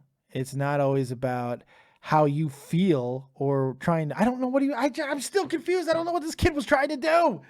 I don't know what he's trying to do. He was using some big words though. I can tell he definitely got a fucking 99 on his ASVAB. I certainly believe him on that. But if he goes to the Marines, he's going to get the ever-loving shit kicked out of him. Can I have a drink of that, please? I've actually got a good kind of segue for that story. A story from when I was in college, and or as I like to call them, my young dumb years. I still have them now. They're just not young. This kid made me drink some soda, which I don't drink anymore. I just drank I had to drink soda. My God. Let's remember Tommy that. Let's NC, remember that shit, folks. Hold on, I'll let you tell that story in a second. Tommy NC, calm the fuck down. I'll get to you when I get to you. Don't fucking keep talking and sending me private messages. I'm gonna get to you, but at my own fucking time, okay? I'm gonna get to you when I get to you. Guncannon here would like to tell his story. Gun, please go ahead. All right. Well, when I was in college, I had a roommate who was exceptionally smart. This kid was book smart. There was no way I could freaking touch this kid. Sure. I was busy doing other things. But there's a difference between book smart and real world smart. I've grown up being a lot more real world smart and knowing when things are a good idea to say and when things are a bad idea to say. Sure. Case in point, one night I'm hanging out with a bunch of people that I had been just kind of playing PC games with. We all had laptops. We were hanging out down in the main conference room because that's where we get best internet connection. This kid came in. He was asking something about his car, and I said I didn't know. And he went outside. And he comes back in and he asked again, and I told him the same thing. He didn't know, and he turned around and he said, "And I'm going to use the PC version of this, even though we've discussed this word to God knows what end. Oh my God, yeah. That's okay. I will N-word rig this." Okay, yeah, all right. Now, normally you would think I went to college at a school out in the country. You'd think, okay, well, that's a word that they use. The problem is it's also a tech school, and about 85% of the population of students are from New York City, are of color. Yeah. So he said this in a room full of colored people, and the one white guy who had to sit there and go, "Oh, what the hell's wrong with you?" And I proceeded to grab him take him out of the room, profusely apologize to the guys there, came back to the room, went, and I go, do you know what you said? He goes, yeah, I said, and said it again. I go, yeah, do you know why you don't say that? No, why? Oh my God. Oh, yeah. Some bad, like, no life experience. He just knows the word. Look, there was a time, man, I had this family of people who used to flinch when people would use the word renege. You like to renege on a bet, or you know what I mean? And now when I hear it, because I always used to heard it renege, don't renege. Yeah, it was the same thing from the when people would play spades, the card game spades. Now I don't know when this happened, but now I don't hear that word used like that anymore. Now I always hear it. People go out of their way to say the word renege. And it's like you can't even say anything that might even though there's no context to that would infer any type of racial undertone to it. As far as I know, to renege on something, I've never known that to be anything racial. Maybe I'm ignorant. I don't know. I very well could be. Wouldn't be the first time. Certainly won't be the last. But it's weird.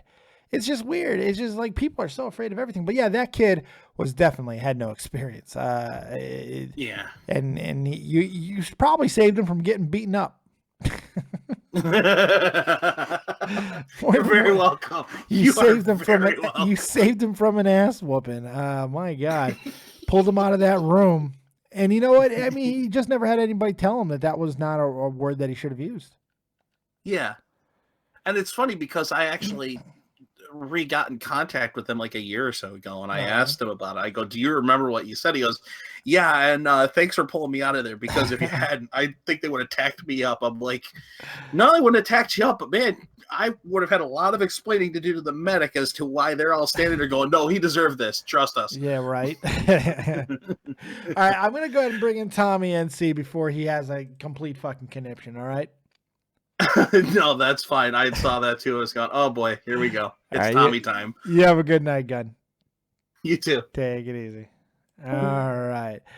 Tommy NC 2010. You were impatient as always, and that's fantastic because that is just so you, my friend. He's from North Kakalaki. He is the beacon of positivity. He's my good buddy. He's from Tommy Talks. Tommy NC 2010 right here on the YouTube. What's up, buddy? Not much. I just wanted to bring a little positivity. I'm sorry for that annoying headache you had earlier. You know, yeah, that was fun, wasn't it? I just wanted to bring a little positivity because I'm just like, Dave, kick this guy out. You know you want to have me on because you know I fill you up with positivity all the time. You fill me up with something. You fill me up with aggro-fucking-vation. Tell you that. What's up, man? What do you got for me? I just want to say, dude, I love you, man, and I just want to say that I appreciate, everybody in the community. Would you like to have sex? Would you have sex with me? I don't know about that. We're learning. I don't know, so you're telling me there's a chance. You're telling me there's a chance. You and I are going to make a sex tape. I don't float that way. We're making us. No, you said I don't know. If you didn't float that way, or at least 100% you didn't float that way, you would have said no. I'm fairly certain I could talk you out of your butthole virginity. I'm fairly certain I could do it. Don't let me come to North Kakalaki because it is going to be one hell of a night for you, but maybe one that you're kind of waiting for. So I don't know, man. I think. Well, I did talk to you in the DMs about something, and if I can, I know a flight attendant, and if I can get it'd be half a discount or something like that. But someday we're gonna surprise the hell out of Tommy C. Well, not anymore. Not anymore, because now you're talking about it on a show. So good job. I doubt he watches all your shows. Hey, you'd be surprised. I was just very shocked to know how much he watches. I was a little bit shocked. You might want to be careful. Now he knows everything. I could barely get a hold of him sometimes. And the only time I get a hold of him is if something's going wrong with my Discord and somebody's being a troll. Apparently, I think I trust this person. Then I get a hold of Tommy on the phone, and it's like, Tommy, you have to understand. There's something wrong with your Discord. I got to get you a Discord server. And then when the Discord server starts up, everybody's getting pissed at me because apparently, I appreciate everything you and Tommy do for me. You guys are my boys, you know? Yeah. We love you too, Tommy. I got really drunk the other night on somebody's show. Woo, really drunk. Good God. Well, that's good for you. Good for you, my friend. You got anything else you want to throw my way before we get out of here? Oh yeah, I'll say Pokemon. I wanna be the very best. No, you're gonna give me copyright hit. No, you're gonna give me copyright hit. Don't do that. What? I'm just singing the song. I'm not even playing the song. Actually, doesn't matter. Sometimes it doesn't matter. You can sing "Happy Birthday," Just get a copyright words? hit. Yep, absolutely. Because you're singing it like it was basically you sounded like the guy. You did it that perfectly, and you're gonna give a copyright hit. They're gonna be confused, Tommy. Dave gets plenty of head. Okie dokie. Tommy, NC 2010. You have yourself a good night, buddy. You too, buddy.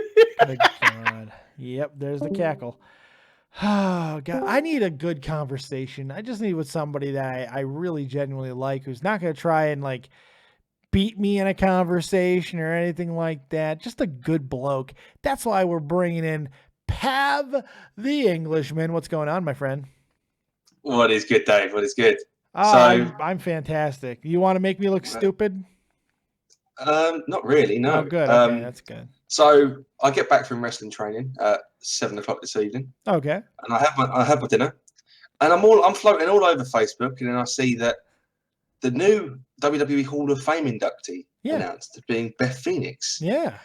And I'm sitting here and I'm, why? Really? Yeah. She didn't exactly have a very, very long run in the WWE. Granted, it was, I mean, what? How long was it? 6-7 years? About the same length as Trish Stratus's, who's widely considered the greatest of the generation. Yeah. About the same distance as Lita's. About, Yeah. I mean, I get that she was like one of the most dominant women champions of like WWE history, but is it really worth inducting now? Yes. I mean, you said this. Yeah. You said this in when you did the stream about the WWE Hall of Fame. And you said that you'd like to see Beth Phoenix inducted. And I was like, nah, it's not going to happen. Not in a million years. And long and behold, today, boom, done. She's in the Hall of Fame. This is how I rationalize Hall of Fame inductees sometimes. Rikishi's, I hate that induction. Hate it for many, many, many reasons. But I understand it because he was one of the most over gimmicks, not only of that generation, but ever. He put on those glasses. He did his dance, the stink face. It was over his shit. People went nuts for it. So I get it. You put him in. Same thing with The Godfather. I get it. Beth Phoenix wasn't just a gimmick that got over. Beth Phoenix was, of that generation, now, granted, it was a rather weak generation, but it also spanned many different generations as far as like outgoing divas and incoming divas, including the term diva. She was the most dominant. She belongs in. That's the way I look at it. And I've always thought she was great in the ring. I thought that her willingness to go into the comedic realm and kind of succeed there with not only Great Khali, but Santino Marella. I thought she did a really good job with everything that she did. She didn't complain. She didn't whine. She was a businesswoman. She was a company woman, whatever you want to call her, which I do think helps with induction. But flat out, she was impressive in the ring, man. Yeah, I agree with all that. Yeah. And now you said that, I can see why she's been inducted. But my opinion, my opinion will stand for a very, very long time, that I don't agree with her being inducted into the Hall of Fame. Fair. Yet. That's fair. Yeah. Give it 2 or 3 years down the line, then fair enough. We can start. Maybe the discussion might have been brought on. Maybe Beth Phoenix should be inducted. But can I ask you this? Because I find that interesting. If she's going to be worthy in 3 years, what makes her less worthy now? I just think there are people that are more worthwhile. Such as? Well, you say Rikishi and stuff. Why not Too Cool? Why I'm talking women. There's always going to be one woman. So women I understand that. So other women, I mean, like Molly Holly. Some people think Molly Holly is a surefire Hall of Famer. I don't know if she's going to get in. Was she more deserving than Beth Phoenix? I mean, I know there's other women who probably should be in, but right now, I think Beth Phoenix is a pretty damn good choice. I think she's following Jacqueline last year. Miss Jackie got in last year. And honestly, there's a lot of people who don't know who the fuck Jackie is. No idea who she is. How can people not know who Jackie is? She was the guy that dethroned Chavo Guerrero of the championship. In a very, very comedic way, and I found that quite hilarious. She's also the one who Disco Inferno wouldn't job to. So yeah, you should know. You would know this. Has Crash Holly been inducted yet, or is he still waiting? Crash isn't getting in, and I think he's also dead. Yeah, he is, which is why I think he might be worthy of it. I don't know. I don't know if he's worthy of it. Because he was a name that when they announced he was dead, and then there was some hype over it for 6-7 weeks, and then it just died, and his name was never mentioned again. And I feel he should be inducted. Hardcore Holly, I don't know if he's inducted yet. If he isn't, maybe he should. No, he's not. I mean, I was gonna say, do you think he should be in over if Hardcore Holly's not in, then there's no way Crash Holly's in. You know, that's the way I look at it. Maybe if they want to put them in together, you want to put them together as the Hollies, and maybe even Molly with them. I could see that. You know, I'd be a little bit more open to that. Honestly, I don't know if any of those three are gonna get in. I don't know if even Bob's Sparky Plug Holly gets in. I don't know. It's tough. It's hard because as over as they got, or as exciting as they could be, were they ever the top gimmick? Did they ever have? I mean, could you say that they had a Ho Train type following, a Stink Face type following? I don't know if you can. So I think it's a tough one. No, but I mean, I look at it like this, right? The hardcore generation of WWE, the Attitude Era, was undeniably the best era of WWE ever, and I'll stand by that to the day I die. Okay. Mankind, like he was influential. I think Mick Foley's been inducted into the Hall of Fame. Well, yeah, but I mean, that's an apples and oranges careers wise, man. I mean, yeah, but if we're thinking about the Attitude Era, Mankind was Mick Foley symbolized hardcore wrestling within WWE. He was also a top guy. You're talking about a guy who main evented with Triple H for damn near 3 years. It's a little different. Yeah, that's fair enough. And The Rock. I mean, without Mankind, you could make the argument that while The Rock might have still been unbelievably successful, without some of the moments that Mankind gave The Rock, I mean, aside from Stone Cold, who did more for The Rock's career than fucking Mankind? The only other guy I can think of is Stone Cold Steve Austin. That's it. Yep. I mean, I've got 3 names that I would like to see inducted. Two of them you most likely agree with, and the third one's a bit of a hit and miss. Okay. So Devon Dudley. As long as they're in together, yeah, absolutely. Dudley's belonging. Yeah. As long as they're in together, you say. Yeah. Separately, they got to go in as a team. Dudley Boys got to go in together. The whole team. Spike Dudley. Okay. I think that's the name I was thinking, hit and miss. I believe he deserves to be in there. You go not separately. I don't. No. That's what I'm saying. If they go in together as a team, you can't just put Devon and Bubba Ray in there. You have to include Spike. You got to go in Team 3D. If Team 3D goes in, then it's all three. And if they want to exclude Spike, I think that's acceptable too. I don't think it's right, but I think it's acceptable. But more than likely, when they do, knowing Devon and Bubba Ray a little bit from just hearing them talk very candidly, I'm fairly certain when they get the call, they're going to demand that Spike is in there with them. But we'll see. Yeah. And also, on the subject of the Hall of Fame, it's very, very nice to see that someone like Andre Corbeil agrees with me in the sense that Undertaker should have been inducted years ago. He should have retired years ago. That's a given fact. He should have, because he is an exclusive WrestleMania appearance only. He was up until the Royal Rumble. Yeah. And now he still hasn't even come back. He hasn't even come back. He said he was coming back full time, and he never came back. So I agree with that too. He should have retired 4 years ago. He should have done, and he should have been inducted. I think this year would perhaps be the best time to induct him because he's coming to the end of his career. He's acknowledged that. Well, to be fair, last year granted, he comes back. He comes back fitter and fitter every year. Yeah. But there's only so much you can. There's only so many times you can do that before it's time to call it quits. I think last year would have been perfect. It was Texas. I mean, it doesn't get too much better than that, you know. Yeah. They'll be back I in agree. Texas soon, though. They'll go back to Jerry World very soon. Yeah. I've got a little thing I want to throw out as well because I was watching the Andre Corbeil interview and I was gonna come in and I was gonna try and say something, but you went off just before you had the chance to say. Sorry about that. So no, it's fine. It's fine. Where do you see this? Right. So we see AJ Styles drafted over to be with the club. Yeah. And we see Randy Orton and Bray Wyatt drafted in to the same group. And then we see the Wyatt family versus the club at, say, WrestleMania next year. I reckon that would be perhaps one of the best matches we could possibly see. Just for the sheer fact, I don't see Bray Wyatt leaving the spotlight anytime soon. Granted, he's gonna be at WrestleMania. I think Luke Harper's gonna be the guy to face him personally. I think it'll be a triple threat. But you reckon? I also think that Bray is probably leaving the faction game. After WrestleMania, I don't think that he's going to be with Harper or Randy Orton anymore. Where does that leave Orton?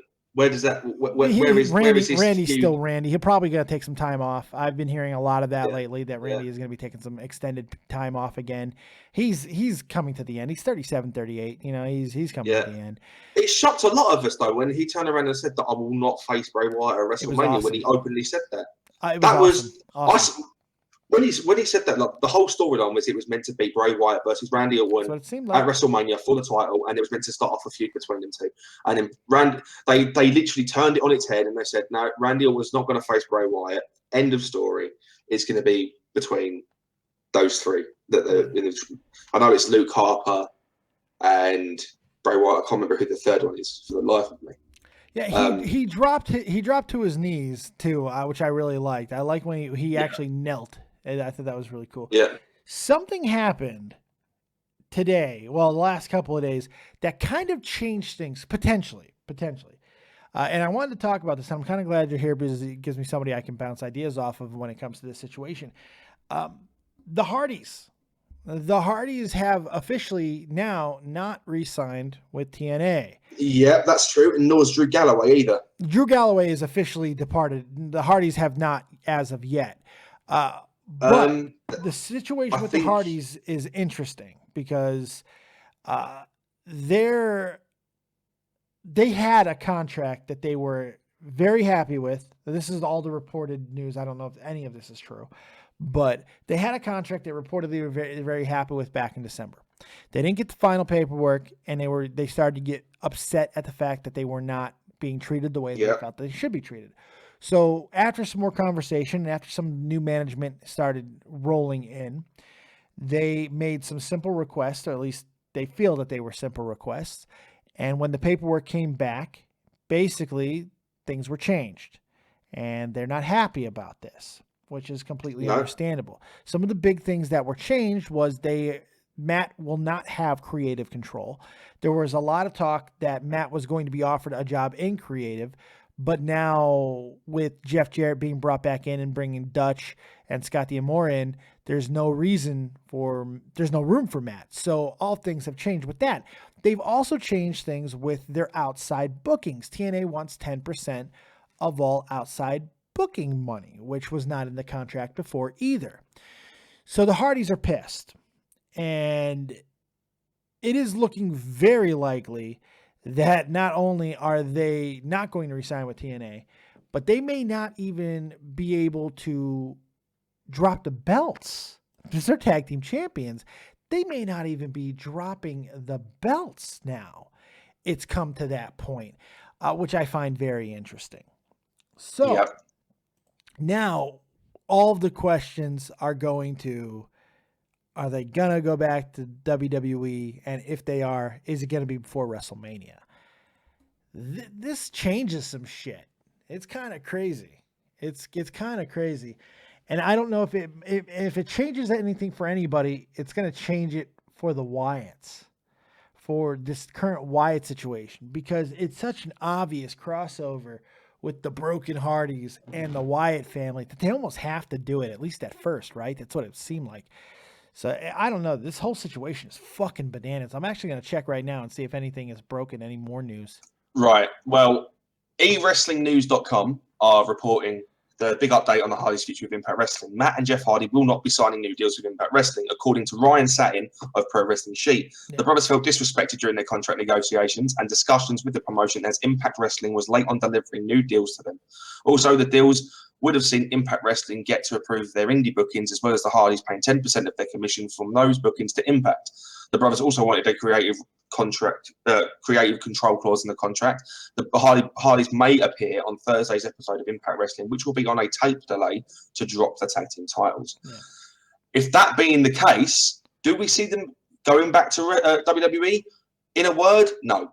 You still don't see it. You still don't see it. I don't. You said WrestleMania, and I was getting to that. Not WrestleMania. Okay, gotcha. After WrestleMania, maybe. SummerSlam, yes. If they were at SummerSlam, I will be happy as a pig in shit, quite simply. Growing up as a kid, the Hardy Boys are a massive inspiration of mine. Jeff Hardy in particular.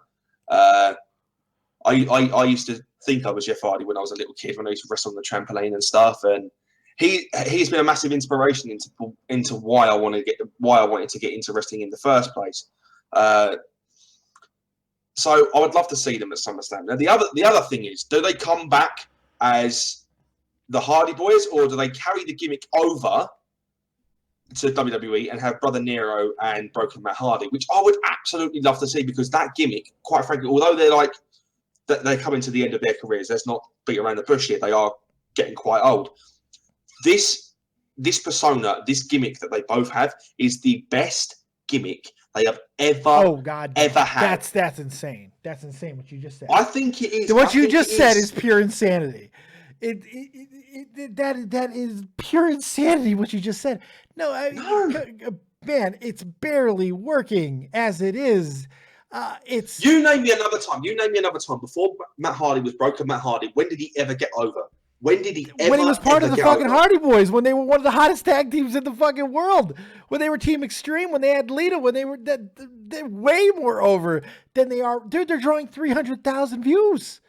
They're not doing anything. No, I genuinely think that this persona and gimmick that they have is fantastic.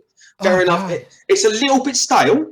I'm not going to deny that. It's not even all that fucking unique. It's the Wyatts and Raven. They took Raven and Bray Wyatt, mixed it together. Look, I'm going to give Matt Hardy some credit because I think he's done some cool stuff. But at the same time, Jesus Christ, they're killing people. They broke somebody's neck in this last one. Their babies are beating wrestlers. I can't get on board with that, man. I can't. Yeah, I agree. That's a little bit over the top. I agree with that. I can't get with teleportation. They're teleporting. I can't do it. They're teleporting. I can't do it. Is it unique though? Is it unique, and does it get them over? Yes, it does. It's not unique. Lucha Underground's been doing it.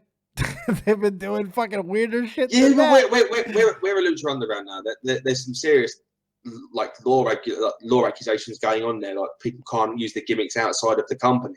Oh, yeah, the Lucha's Ricochet can't use Prince Puma outside of Lucha Underground, which I think that's okay. Stupid. I don't even think he cares. He's better known as Ricochet anyway.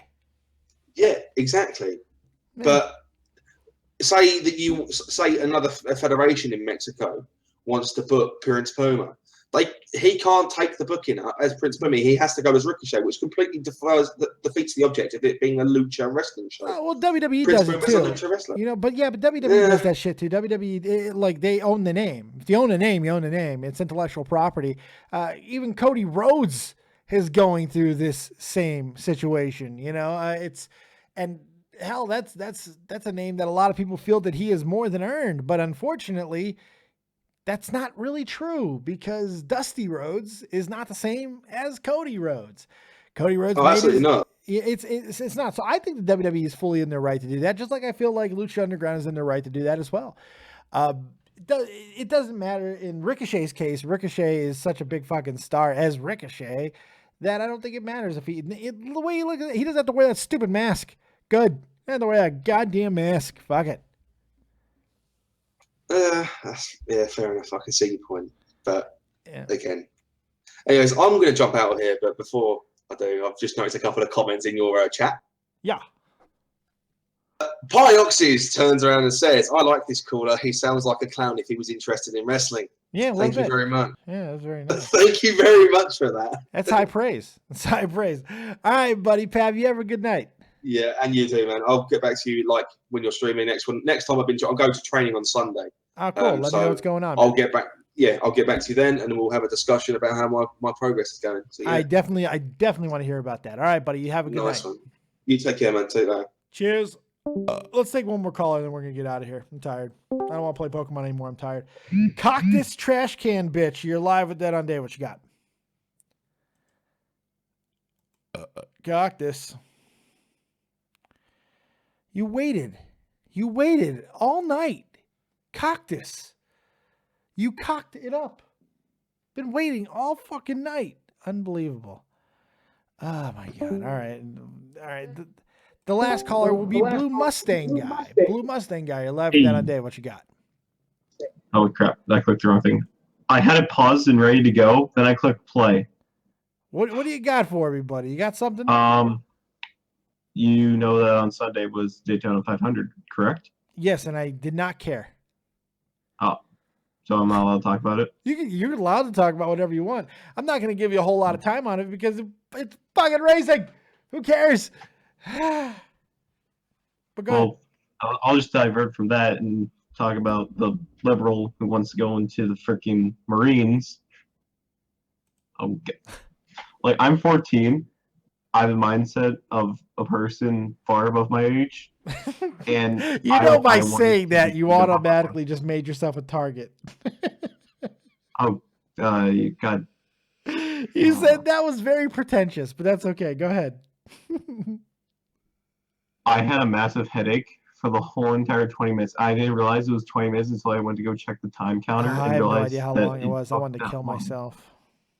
See, this is why you need to have a bomb like Tommy does. One for me, and two for if that happens again.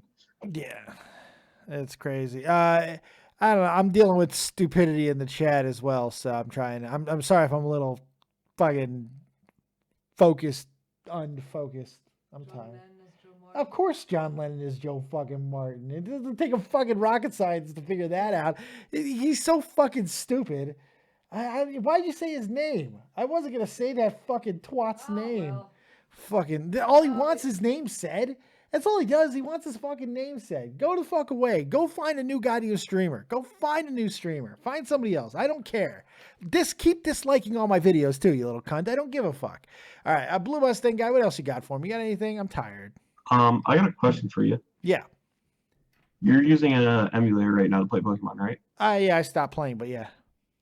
Can you tell me what it is? Because I really want to play it. Of course I can. Virtual Boy Advance.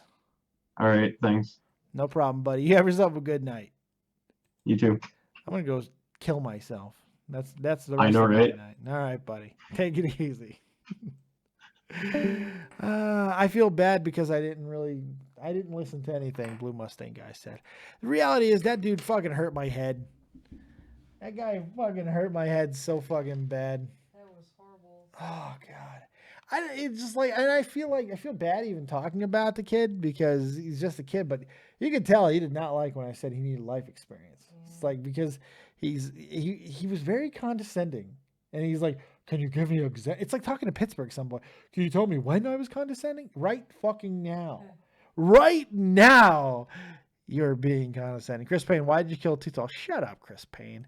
Been nothing but fucking nice Too Tall ever. I've never said an ill word about Too Tall. Go fuck. Everybody can go fuck. You know what? All of you, you know what? Here's what we're going to do. Before I leave, I'm putting everybody on timeout. I am timeouting Lottie Dottie fucking everybody. Anybody that I see fucking post something. You're getting timed out, and then I'm leaving. I'm gonna go before the 3 minutes is up. Here, you have formal goes, you get a timeout. Bob McCain, probably a nice guy. Don't fucking care. Timeout. Triple Gert, nice guy. Great guy, as a matter of fact. Fucking timeout. Josh Pavitt gave me probably my best call of the night. Time fucking out. Jordan Bryce, what's up, cunts? Oh, you should have gotten the timeout anyway. Where are my mods? I'm going to time them out too. Benjo, great call. Awesome guy. Timeout. Who else? Who else is posting? Anyone stupid enough to fucking post? Gaming Fault. Oh, my good buddy. Here, I'm going to make you a mod because you probably should have been a mod by now, Gaming Fault. But then, guess what? You're also getting a timeout. You get a timeout. Andrew Doyle, you get a fucking timeout. Dave Rage is fucking real. Joshua S., you want to have people like the video? I like that you like that, but you get a time the fuck out. Chris Somerville, fucking goddamn twat bag. Guess what? Timeout. Fucking, how dare anybody. Now the chat belongs to me. And now I'm going to get out of here. Thank you guys very much for joining us right here on Dead on Dave Productions. Oh my God. Nope. Glush, timeout. Think about your life choices. We'll see you next time right here on Dead on Dave Productions. Like, subscribe, and share. Hopefully you guys had a fun time tonight. If not, take a tack hammer to the head, take 2 of those, and call me in the morning. We'll see you tomorrow. Maybe I'll do Raw. Probably not because I'm going to sleep. Oh, Guncannon, you made a mistake. Timeout. Everybody. You're all getting fucking SA Gaming. SA Gaming. Timeout. Fucking Mod. Makad. Nope. Fuck you. Nope. Fuck off. Timeout. Error, timeout. Makad, timeout. Batman, timeout. We're getting out of here. We'll see you next time right here on Dead on Dave Productions to keep it copious. Remember, if you don't have talent, have a fucking timeout button. See you next time. And peace. Cunts. Cunts. All of you cunts.